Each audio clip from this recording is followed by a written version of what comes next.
Editors അവറിലേക്ക് സ്വാഗതം. പ്രധാന വാർത്തകൾ. Malabar TMT 500D steel bars. ആളെ കൊല്ലാൻ പരിശീലനം കിട്ടിയ തീവ്രവാദ സംഘടനയാണ് SDPI എന്ന് മുഖ്യമന്ത്രി. കുറ്റ്യാടി കൊലപാതകം പ്രത്യേക സംഘം അന്വേഷിക്കും. ഈ കൊല നടത്താൻ പരിശീലനം നേടുന്ന ചില സംഘങ്ങൾ നമ്മുടെ നാട്ടിലുണ്ട്. അതിലൊന്നാണ് SDPI. അവരുടെ പരിശീലനം എങ്ങനെ രാഷ്ട്രീയ പ്രവർത്തനം നടത്തണമെന്നുള്ള കാര്യത്തിലല്ല, ഇത്തരത്തിലുള്ള ആക്രമണങ്ങൾ എങ്ങനെ നടത്തണം. SBT ലയനത്തിനെതിരായ പ്രമേയം നിയമസഭ പാസാക്കി. രാജഗോപാലിന് മാത്രം എതിർപ്പ്. മൈക്രോ ഫിനാൻസ് തട്ടിപ്പിൽ വെള്ളാപ്പള്ളി നടേശന് നേരിട്ട് പങ്കുണ്ടെന്ന് വിജിലൻസ്. ധനവിനിയോഗ പട്ടികയിൽ വ്യാപക ക്രമക്കേട്. ഇല്ലാത്ത സംഘത്തിന് പണം നൽകിയെന്ന് വ്യാജരേഖയുണ്ടാക്കി. പിനാക്ക കോർപ്പറേഷൻ MD തട്ടിപ്പിന് കൂട്ടുനിന്നു. FIRന്റെ പകർപ്പ് റിപ്പോർട്ട്. MK ദാമോദരൻ മുഖ്യമന്ത്രിയുടെ ഉപദേഷ്ടാവായി തുടരുന്നതിൽ CPIക്ക് അതൃപ്തി. വിയോജിപ്പ് നാളത്തെ LDF യോഗത്തിൽ അറിയിക്കും. സർക്കാരിനെതിരായ കേസുകളിൽ ഹാജരാകുന്നതിൽ നിന്ന് വിലക്കണമെന്ന ആവശ്യം. ദാമോദരനെതിരെ കുമ്മനം ഹൈക്കോടതി. ജമ്മു കാശ്മീരിൽ പാകിസ്ഥാൻ വൃത്തികെട്ട കളി കളിക്കുന്നുവെന്ന് കേന്ദ്ര സർക്കാർ. നടക്കുന്നത് രാജ്യവും വിഘടനവാദികളും തമ്മിലുള്ള യുദ്ധം. ജനങ്ങൾക്ക് നേരെയുള്ള സൈനികാക്രമണം ന്യായീകരിക്കാൻ കഴിയില്ലെന്ന് കോൺഗ്രസ്. നവജ്യോത് സിദ്ധു രാജ്യസഭാംഗത്വം രാജിവെച്ചു. ആം ആദ്മി പാർട്ടിയിലേക്കെന്ന് സൂചന. BCCI പരിഷ്കരണത്തിനുള്ള ലോധ കമ്മിറ്റി ശുപാർശകൾക്ക് സുപ്രീം കോടതിയുടെ അംഗീകാരം. മന്ത്രിമാരും ഉന്നത ഉദ്യോഗസ്ഥരും BCCI അംഗങ്ങളാകാൻ പാടില്ല. പ്രായപരിധി 70 വയസ്സ്. കണക്കുകൾ CAG പരിശോധിക്കണം. 6 മാസത്തിനകം ശുപാർശ നടപ്പാക്കാൻ നിർദ്ദേശം. ആളുകളെ കൊല്ലാൻ പരിശീലനം നേടുന്ന തീവ്രവാദ സംഘടനയാണ് SDPI എന്ന് മുഖ്യമന്ത്രി പിണറായി വിജയൻ. SDPIയോട് മുഖ്യമന്ത്രിക്ക് മൃദു സമീപനമാണെന്ന് പ്രതിപക്ഷ നേതാവ് രമേശ് ചെന്നിത്തല കുറ്റപ്പെടുത്തി. കുറ്റ്യാടിയിൽ യൂത്ത് ലീഗ് പ്രവർത്തകന്റെ കൊലപാതകം സഭ നിർത്തിവെച്ച് ചർച്ച ചെയ്യാത്തതിൽ പ്രതിഷേധിച്ച് പ്രതിപക്ഷം നിയമസഭയിൽ നിന്ന് ഇറങ്ങിപ്പോയി. ലീഗ് പ്രവർത്തകനായ നസീറുദ്ദീന്റെ കൊലപാതകത്തിന് പിന്നിൽ SDPI ആണെന്നും IS വരെ ആളെ റിക്രൂട്ട് ചെയ്യുന്ന SDPIക്കാരെ തൊടാൻ പോലും പോലീസ് മടിക്കുകയാണെന്നും അടിയന്തര പ്രമേയത്തിന് അവതരണാനുമതി തേടിയ പാറക്കൽ അബ്ദുള്ള ആരോപിച്ചു. ISന് വേണ്ടി നാട് മുഴുവൻ ഓടുമ്പോൾ ഈ ISലേക്ക് റിക്രൂട്ട് ചെയ്യുന്ന തീവ്രവാദ പ്രവർത്തനങ്ങൾക്ക് നേതൃത്വം കൊടുക്കുന്ന ഈ SDPI പ്രവർത്തകരെ പോലീസ് തൊടാൻ പോലും മടിക്കുന്നു.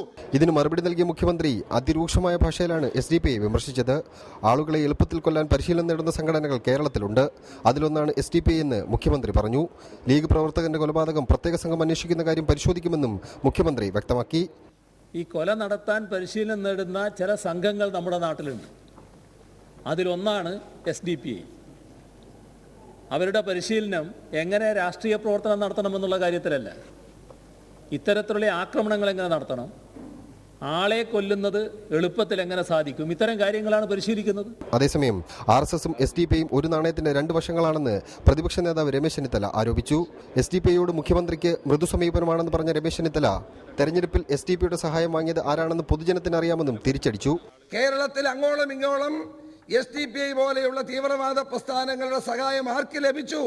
കണക്കുകൾ പരിശോധിച്ചാൽ മനസ്സിലാകും. അടിയന്തര പ്രമേയത്തിന് അവതരണാനുമതി നിഷേധിച്ചതിൽ പ്രതിഷേധിച്ച് പ്രതിപക്ഷം സഭയിൽ നിന്നിറങ്ങിപ്പോയി. സേഫ് സൈനുലാബ്ദീൻ, റിപ്പോർട്ടർ, തിരുവനന്തപുരം. ചർച്ചയിൽ doctor MK Muneer, Muslim League, PM Muhammad Riyas, CPIM, ഒപ്പം ശ്രീ ഫക്രുദ്ദീൻ അലി, രാഷ്ട്രീയ നിരീക്ഷകൻ, ഒപ്പം ശ്രീ റോയ് SDPIയുടെ പ്രതിനിധിയായി ചർച്ചയിൽ പങ്കെടുക്കുകയും ചെയ്യുന്നു. ആദ്യം doctor MK Muneer. SDPI, Popular Front തുടങ്ങിയ സംഘടനകളോടുള്ള രാഷ്ട്രീയമായ വിയോജിപ്പും അകലവും മനസ്സിലാക്കാവുന്നതാണ്.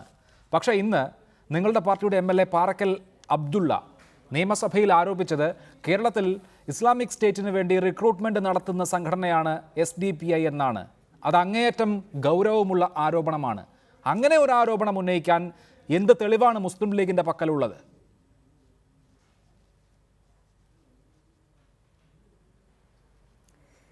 നമ്മുടെ SDPIയുടെ ചരിത്രം എടുത്ത് പരിശോധിക്കുക. SDPI രൂപം കൊള്ളുന്നതിന് മുമ്പ് വിവിധ ജില്ലകളിൽ വൈമ, കൈമ എന്നൊക്കെ പേരിൽ ആണ് ഇത് അറിയപ്പെട്ടിരുന്നത്. ഇപ്പോൾ വയനാട്ടിലാണെങ്കിൽ വയനാട് യങ് മുസ്ലിം അസോസിയേഷൻ, കോഴിക്കോടാണെങ്കിൽ കോഴിക്കോട് യങ് മുസ്ലിം അസോസിയേഷൻ, പിന്നീട് ഇത് NDFI, പോപ്പുലർ ഫ്രണ്ടായി, ഇപ്പോൾ SDPI. ഇവരാരാണ്?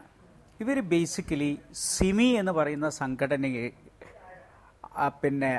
പിരിച്ചുവിട്ട സമയത്ത്, അല്ലെങ്കിൽ അതിനെ നിരോധിച്ച സമയത്ത് സിമിയുടെ അന്നത്തെ നേതൃത്വം ഉണ്ടാക്കിയിട്ടുള്ളൊരു സംഘടനയാണിത്. ഇതിന് അന്ന് മുതലേ രഹസ്യ സ്വഭാവമാണ്.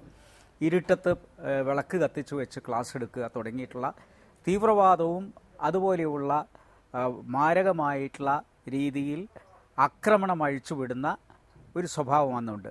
ഇപ്പോൾ സിമിയുടെ കാര്യം തന്നെ എടുത്താൽ നമുക്കറിയാമല്ലോ, സിമി പരിശീലനം നടത്തിയതിൻ്റെ പേരിൽ ഈ കേരളത്തിൽ നിന്ന് തന്നെ ആയുധ പരിശീലനം നടത്തിയതിൻ്റെ പേരിൽ എത്രയോ ആളുകൾ പിടിക്കപ്പെട്ടതിനെക്കുറിച്ച് നമുക്കറിയാം. ഈ സിമി തന്നെയാണ് വിവിധ തീവ്രവാദ പ്രസ്ഥാനങ്ങളിലേക്കുള്ള റിക്രൂട്ടിംഗ് ഏജൻറ്റ് എന്നുള്ള കാര്യത്തിൽ യാതൊരു സംശയവുമില്ല. ഇവിടെ നിന്നും പോകുന്ന ആളുകൾ, പ്രത്യേകിച്ച് IS എന്ന് പറയുന്ന സംഘടനയിലേക്ക് റിക്രൂട്ട് ചെയ്യപ്പെടുന്ന ആളുകൾ എവിടെ നിന്ന് പോകുന്നു, അവർക്ക് ഇതിനു വേണ്ടിയിട്ടുള്ള ഉൽപ്പന്നമായ തീവ്രവാദം എവിടെ നിന്ന് കിട്ടുന്നു എന്നുള്ളത് ഗൗരവമായി ആലോചിക്കേണ്ടതാണ്. ഇത് ഞങ്ങൾ വളരെ മുമ്പ് തന്നെ മുസ്ലിം യൂത്ത് ലീഗിൻ്റെ അധ്യക്ഷനായിരിക്കുമ്പം ഞാനും അതിന് ശേഷം വന്നിട്ടുള്ള യൂത്ത് ലീഗും അത് മുസ്ലിം ലീഗിൻ്റെ കമ്മിറ്റിയിലും ഈ തീവ്രവാദം അപകടകരമാണ് എന്ന് വർഷങ്ങൾക്ക് മുമ്പ് ഞങ്ങൾ വിലയിരുത്തിയിട്ടുള്ളതാണ്. 1900 ബാബരി മസ്ജിദിൻ്റെ തകർച്ചയോടനുബന്ധിച്ച് നടന്നിട്ടുള്ള ധാരാളം പ്രസ്ഥാനങ്ങൾ, അന്ന് വളർന്നു വന്നിട്ടുള്ള പ്രസ്ഥാനങ്ങൾ അപകടകരമായ തീവ്രവാദത്തിലേക്ക് പോകും എന്ന് മുന്നറിയിപ്പ് നൽകിയിട്ടുള്ള പ്രസ്ഥാനമാണ്. ഇതിൽ ഡോക്ടർ MK മുനീർ, ഈ കാര്യങ്ങളിലൊന്നും യാതൊരു അഭിപ്രായ വ്യത്യാസവുമില്ല. തീവ്രവാദം ആപത്താണെന്നും വർഗീയത ചെറുക്കപ്പെടേണ്ടതാണെന്നും ഉള്ള കാര്യത്തിൽ തർക്കമില്ല. താങ്കൾ സൂചിപ്പിച്ച ചരിത്രത്തെക്കുറിച്ച് വ്യത്യസ്ത അഭിപ്രായവുമില്ല. പക്ഷേ ഇസ്ലാമിക് സ്റ്റേറ്റ് പോലെയുള്ള നൃശംസത മാത്രം കൈമുതലായിട്ടുള്ള മനുഷ്യവിരുദ്ധരായ ഒരു കൂട്ടത്തിലേക്ക് ഇവിടെ നിന്ന് ആളുകളെ കയറ്റി അയക്കുക എന്ന് പറയുന്നത് നമുക്ക് ആലോചിക്കാൻ തന്നെ സാധിക്കാത്ത ഒന്നാണ്. ഇവിടെ നിന്ന് ചില ആളുകൾ അങ്ങോട്ട് പോയതായി പറയപ്പെടുന്നു. പക്ഷേ അവർക്കാർക്കും അങ്ങനെ SDPI സിമി ഭൂതകാലം പറയാനുണ്ടോ? അവർ ചില മുജാഹിദ് പ്രസ്ഥാനങ്ങളുമായി ബന്ധപ്പെട്ടൊക്കെ പ്രവർത്തിച്ചു എന്നതിനപ്പുറത്ത് ഇവിടെ നിന്ന് ആളുകളെ റിക്രൂട്ട് ചെയ്യാനുള്ള ഒരു ഏജൻസിയാണ് ഈ പോപ്പുലർ ഫ്രണ്ടോ SDPIയോ എന്ന് എങ്ങനെ പറയാൻ സാധിക്കുമെന്നുള്ളതാണ് എൻ്റെ ചോദ്യം.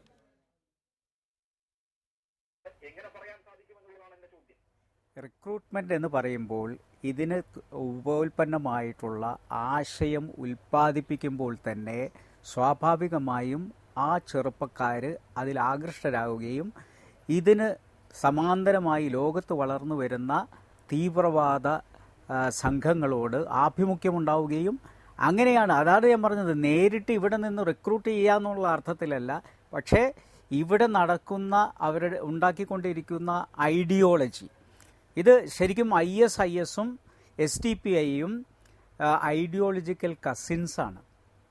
അപ്പോൾ ഈ ഐഡിയോളജി ഒരുപോലെയാണ് എന്ന് കാണുമ്പോൾ ഇവിടെ നിന്ന് അങ്ങോട്ടും ആളുകൾക്ക് പോകാനും വരാനും എളുപ്പമായ ഒരു മാർഗം ഉണ്ടാക്കപ്പെടും.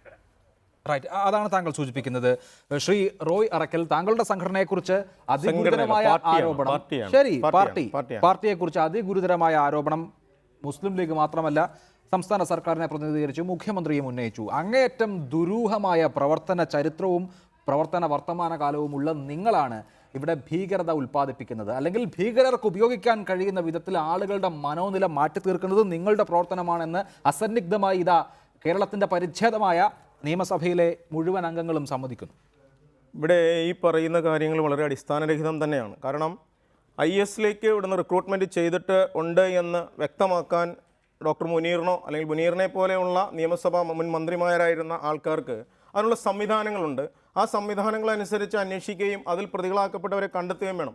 IS എന്ന് പറയുന്നത് ലോക ഭീകര സംഘടനയാണ്. ആ സംഘടനയിലേക്ക് ഇവിടുന്ന് റിക്രൂട്ട്മെൻറ്റ് ചെയ്തു എന്ന് പറയുമ്പോൾ ഇതിനു മുമ്പ് ഡോക്ടർ മുനീർ മന്ത്രിസഭയിൽ അംഗമായിരുന്നു. അദ്ദേഹം എന്താ കയ്യും കെട്ടി നോക്കിയിരിക്കുകയായിരുന്നു? അദ്ദേഹത്തിനകത്ത് നിലപാടെടുക്കണ്ടേ? ഒരു ഭരണാധികാരി എന്നുള്ള നിലയിൽ അങ്ങനെ നടന്നിട്ടുണ്ട് എങ്കിൽ അത് തടയേണ്ട ജോലി അദ്ദേഹത്തിനില്ലേ? ഇദ്ദേഹത്തിൻ്റെ സഹപ്രവർത്തനായിട്ടുള്ള അബ്ദുൾ സമദ് സമദാനി മുൻകാലത്ത് ചരിത്രത്തിൽ പറയുന്നു സിമി പ്രവർത്തകനായിരുന്നു. എന്തുകൊണ്ടത് പറയാതെ? ഈ SDPI എന്ന് പറയുന്ന രാഷ്ട്രീയ പ്രസ്ഥാനം 2009 ജൂൺ 21 ഉണ്ടായത്.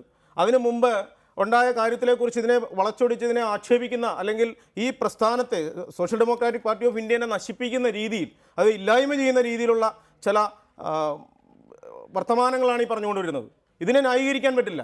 അങ്ങനെയുണ്ടെങ്കിൽ ഇത് അന്വേഷിക്കണം. തീവ്രവാദം ആരും അംഗീകരിക്കുന്നില്ല, ഇവിടെ ഭീകരത ഉണ്ടാകണമെന്നും ആഗ്രഹിക്കുന്നില്ല. ഇന്നലെ വടകരയിലുണ്ടായിരിക്കുന്ന അക്രമം ഇന്ത്യൻ യൂണിയൻ മുസ്ലിം ലീഗിൻ്റെ പ്രവർത്തകരാണ്. ഈ മുസ്ലിം ലീഗിൻ്റെ പ്രവർത്തകർക്ക് ഈ അക്രമ സംഭവം എവിടെ നിന്നാണ് ഉണ്ടായത്?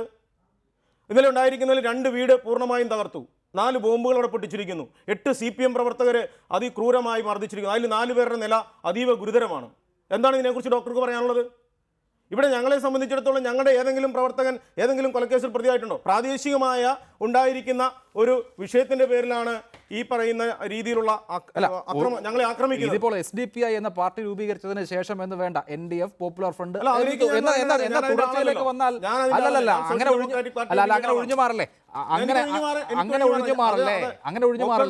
ആ സംഘടനയുടെ നീണ്ട ചരിത്രത്തിന്റെ മറ്റേ അറ്റത്തേക്ക് വന്നാൽ ഈ കൊലക്കേസിൽ പ്രതിയായ അല്ലെങ്കിൽ നിങ്ങൾ ഉൾപ്പെട്ട കൊലക്കേസുകളുടെ എണ്ണം ഇതാ എണ്ണി പറയാൻ സാധിക്കും ആളുകളുടെ പേരുകൾ, കൊല്ലപ്പെട്ട ആളുകളുടെ പേരുകൾ. അതുകൊണ്ട് ഞങ്ങൾ മാലാഖമാരാണ് എന്ന് പറയരുത്. പറയാൻ അനുവദിക്കൂ.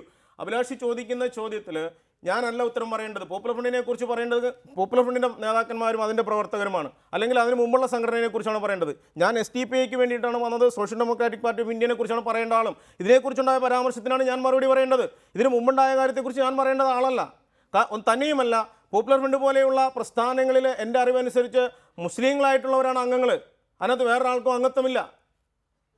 എന്തിനാണ് ഈ മറ്റ് മതസ്ഥരെ ഉൾപ്പെടുത്തിക്കൊണ്ടുള്ള കാര്യത്തിൽ ഇതിനെ ആക്ഷേപിക്കേണ്ട കാര്യം എന്താ ഉള്ളത്? അല്ല ശരി, അങ്ങനെ പരകായ പ്രവേശം നടത്തുന്ന ഒരു സംഘടന എന്നുള്ള നിലയിൽ കൂടിയാണ് ദുരൂഹത എന്ന വാക്ക് നേരത്തെ ഡോക്ടർ MK മുനീർ ഉന്നയിച്ചിട്ടുണ്ടാവുക. ഞാൻ അതിലേക്ക് മടങ്ങി വരാം. ശ്രീ മുഹമ്മദ് റിയാസ്, കേരളത്തിൽ രാഷ്ട്രീയ കൊലപാതകങ്ങൾ അത്ര അപൂർവമൊന്നുമല്ല. എല്ലാ പാർട്ടിക്കാരും പ്രതികളായിട്ടുള്ള കൊലപാതക കേസുകളുണ്ട്. ഈ അടുത്ത നാളുകളിൽ തന്നെ CPIM പ്രവർത്തകരും മുസ്ലിം ലീഗുകാരും BJP-കാരും ഒക്കെ പ്രതികളായ കൊലപാതക കേസുകൾ വന്നു. ഇവിടെ SDPI-യുടെ പ്രവർത്തകർ 2 പേർ പ്രതികളായ ഒരു കൊലപാതക കേസ്, ഒരു യൂത്ത് ലീഗ് പ്രവർത്തകനെ കൊന്ന സംഭവം വരുമ്പോൾ അവർ ഭീകരരാണ് എന്ന് മുദ്രകുത്തി മാറ്റി നിർത്താൻ എന്താണ് ഉണ്ടായിരിക്കുന്നത്? മറ്റ് രാഷ്ട്രീയ കൊലപാതകങ്ങളെ പോലെ തന്നെ അല്ലേ ഈ രാഷ്ട്രീയ കൊലപാതകവും? അതിനപ്പുറത്ത് വ്യതിരിക്തമായ എന്ത് ഘടകമാണ് അതിലുള്ളത്?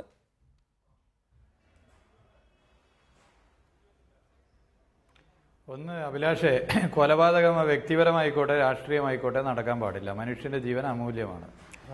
രാഷ്ട്രീയ കൊലപാതകങ്ങൾ എന്ന് പറയുമ്പോൾ അതിൽ ഏറ്റവും ഇരകളായിട്ടുള്ള ഒരു പ്രസ്ഥാനത്തെ പ്രതികരിച്ചാണ് ഞാനിവിടെ ഇരിക്കുന്നത്. കേരളത്തിൽ കഴിഞ്ഞ 5 കൊല്ലക്കാലം എടുത്ത് പരിശോധിച്ചാൽ, അല്ലെങ്കിൽ കേരളം രൂപം കൊണ്ടതിന് ശേഷം പരിശോധിച്ചാൽ, രാഷ്ട്രീയ കൊലപാതകങ്ങളിൽ ജീവൻ നഷ്ടപ്പെട്ടവരിൽ 80% ഞങ്ങളുടേതാണ്. അത് പോട്ടെ, ഒരു ഭാഗത്ത് RSS ഉണ്ട്, കോൺഗ്രസ് ഉണ്ട്, ലീഗ് ഉണ്ട്, SDPI ഉണ്ട്. എന്താണ് SDPI? വളരെ ഗൗരവത്തോടു കൂടി നമ്മൾ പരിശോധിക്കേണ്ട കാര്യമാണ്. പൊതുവെ ശ്രീ നരേന്ദ്രമോദിയുടെ നേതൃത്വത്തിലുള്ള ഗവൺമെന്റ് വന്നതിന് ശേഷം അരക്ഷിതാവസ്ഥ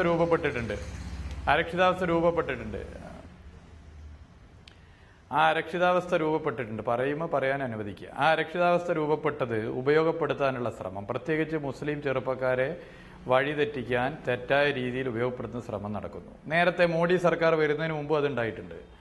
ഇപ്പോൾ കുറെ കൂടി രൂക്ഷമാണ്. ഞാൻ ഓർക്കുന്നു, നാദാപുരത്ത് ഡോക്ടർ MK മുനീർ സാഹിബ്, എൻ്റെ പ്രിയപ്പെട്ട സുഹൃത്ത്, ഓർക്കുന്നുണ്ടാവും. നാദാപുരത്ത് ഒരു പറമ്പിൽ കുറേ പട്ടിയുടെ തല കണ്ടെത്തി. അപ്പോൾ പട്ടിയുടെ തല ഇങ്ങനെ കണ്ടെത്തിയപ്പോൾ എന്താണെന്ന് അന്വേഷിച്ചപ്പോഴാണ് ആളെ കൊല്ലാനുള്ള പരിശീലനമാണ്. മോട്ടോർ ബൈക്കിൽ 3 പേർ പോകുന്നു, അല്ലെങ്കിൽ 2 പേർ പോകുന്നു. പിറകിലുള്ള ആളുടെ കയ്യിൽ വാള്, പട്ടിയെ കല്ലെറിയുന്നു, പട്ടി ഓടുന്ന പട്ടിക്ക് പിന്നിൽ മോട്ടോർ ബൈക്കിൽ പോയി കൃത്യമായി തലക്ക് നോക്കി വെട്ടി പരിശീലിക്കുക, പിന്നെ ആളെ വെട്ടുക. ഇത്തരം പരിശീലനം നടത്തുന്നവരാ SDPI, അല്ലെങ്കിൽ NDF, അല്ലെങ്കിൽ പോപ്പുലർ ഫ്രണ്ട്, പേര് ഏതും ആയിക്കോട്ടെ, ഒക്കെ കണക്ക് തന്നെ.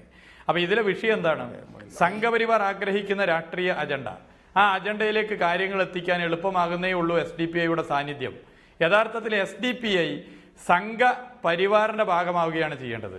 സംഘപരിവാറിന്റെ ഹിന്ദുത്വ അജണ്ടകൾ നടപ്പിലാക്കാൻ, മതധ്രുവീകരണം സൃഷ്ടിക്കാനേ SDPIയെ കൊണ്ട് സാധിക്കുകയുള്ളൂ. അപകടകരമായ ഡേഞ്ചറസ് സംഘടനയാണ്. പിന്നെ ഒരു കാര്യം കൂടി കൂട്ടിച്ചേർത്ത് പറയാം, അഭിലാഷ് സമയം തരണം. മുസ്ലിം ലീഗ് ഇതിലെടുക്കുന്ന സമീപനം, ഡോക്ടർ MK മുനീർ സാഹിബ് ആയാലും മറ്റുള്ളവരായാലും KM ഷാജിയൊക്കെ യൂത്ത് ലീഗിന്റെ പ്രസിഡന്റ് ആയപ്പോൾ ശക്തമായ നിലപാട് പ്രസംഗങ്ങളിൽ പറഞ്ഞിട്ടുണ്ട്, ഞാൻ അംഗീകരിക്കുന്നു. ഡ്വൽ മെമ്പർഷിപ്പ് അനുവദിക്കില്ല എന്ന് പറഞ്ഞു, ഇരട്ട മെമ്പർഷിപ്പ് അനുവദിക്കില്ല എന്ന് പറഞ്ഞു, അംഗീകരിക്കുന്നു. പക്ഷേ കേരളത്തിൽ നേരത്തെ പോപ്പുലർ ഫ്രണ്ടും ഇപ്പോൾ SDPIയും ആയിട്ടുള്ളവർ രാവിലെ മുസ്ലിം ലീഗ് ആണെങ്കിൽ രാത്രി SDPI ആവുന്ന നിരവധി പേരുണ്ട്.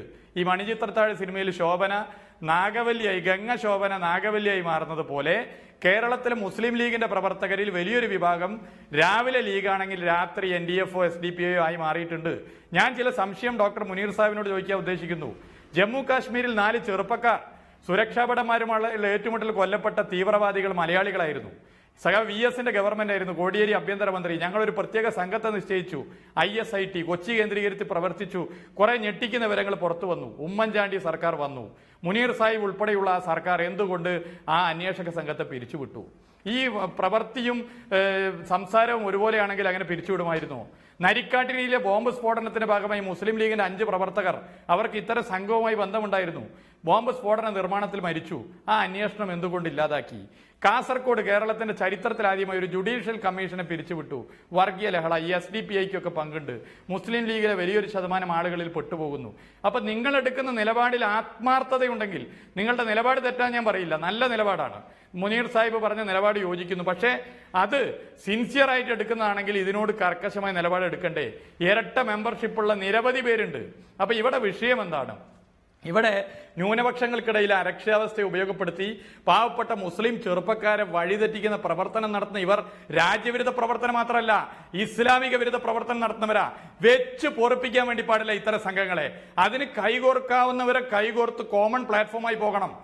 RSSും SDPIക്കും വരുന്ന വിദേശ ഫണ്ട് ഉൾപ്പെടെ പരിശോധിക്കപ്പെടണം. ഇവർക്ക് വിദേശ ചാര സംഘടനകളുമായുള്ള ബന്ധം ഉൾപ്പെടെ പരിശോധിച്ചു പോകണം. അതിന് കൈകോർക്കാവുന്നവരുമായി കൈകോർത്തൊരു ജോയിന്റ് പ്ലാറ്റ്ഫോം ഈ കേരളത്തിൽ ഉണ്ടാകേണ്ടതുണ്ട്. ശരി, അതാണ് താങ്കളുടെ നിലപാട്. താങ്കൾ അത് പൂർണ്ണമായും വിശദീകരിച്ചു കഴിഞ്ഞു. ഡോക്ടർ MK മുനീർ, പകൽ ലീഗും സൂര്യൻ അസ്തമിച്ച് കഴിഞ്ഞാൽ പിന്നെ പോപ്പുലർ ഫ്രണ്ടും എന്നുള്ള ആരോപണം ഇതാദ്യമായി ഉന്നയിക്കുന്നതല്ല. അതിനു മുൻപും പലയിടങ്ങളിലും കേട്ടിട്ടുണ്ട്. അങ്ങനെ മുസ്ലിം ലീഗിൽ പ്രവർത്തിക്കുന്ന ചെറുപ്പക്കാർ തന്നെ, എല്ലാവരും എന്നല്ല, ചെറിയൊരു വിഭാഗമാണെങ്കിലും ഈ തീവ്രവാദ സ്വഭാവമുള്ള സംഘടനകളിലേക്ക് കൂടി ആകർഷിക്കപ്പെടുന്നുണ്ട് എന്ന് പറയുമ്പോൾ അതിന് ഗൗരവതരമായി കാണണ്ടേ? ഇന്ന് PK കുഞ്ഞാലിക്കുട്ടി നിയമസഭയിൽ പറഞ്ഞത് മുൻപ് ചെറിയ ചെറിയ സഹായങ്ങൾ ചെയ്തിട്ടുണ്ടെങ്കിൽ അത് തെറ്റായിപ്പോയി എന്ന ബോധ്യം കൂടി ഉണ്ട് എന്ന് പറയുമ്പോൾ, ഇങ്ങനെ റാഡിക്കലൈസേഷന് വിധേയമാകുന്ന ചെറുപ്പക്കാരെ പിന്തിരിപ്പിക്കാൻ അല്ലെങ്കിൽ അവരെ വേറൊരു വഴിയിലേക്ക് നടത്താൻ വളരെ ആസൂത്രിതമായ ഒരു ശ്രമം മുസ്ലിം ലീഗ് പോലെയുള്ള പാർട്ടികളുടെ ഭാഗത്തു നിന്നുണ്ടാകും എന്നാണോ?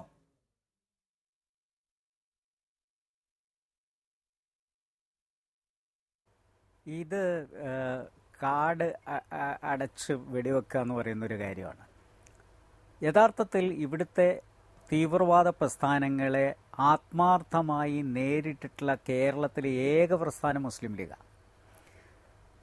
ഈ പറഞ്ഞിട്ടുള്ള റിയാസ് ആലോചിക്കേണ്ടത്, കോടിയേരി കഴിഞ്ഞ തെരഞ്ഞെടുപ്പിൽ തലശ്ശേരിയിൽ മത്സരിച്ചു. അദ്ദേഹത്തെ വിജയിപ്പിക്കണം എന്ന് പറഞ്ഞുകൊണ്ടുള്ള പരസ്യം കോടിയേരി കൊടുത്തത് തേജസ് എന്ന് പറയുന്ന പത്രത്തിലാണ്.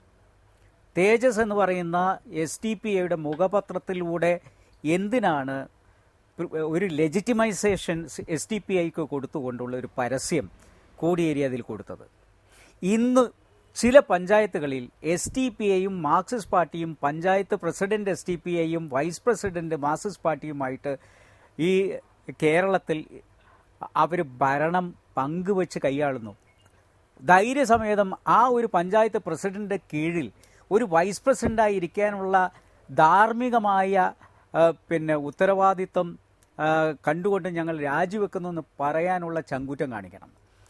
ഇവിടെ തന്നെ കണക്കെടുത്ത് നോക്കിക്കഴിഞ്ഞാൽ SDPIയും മാർക്സിസ്റ്റ് പാർട്ടിയും തമ്മിലുള്ള നെക്സസ് നമുക്ക് പല സ്ഥലത്തും കാണാൻ പറ്റും.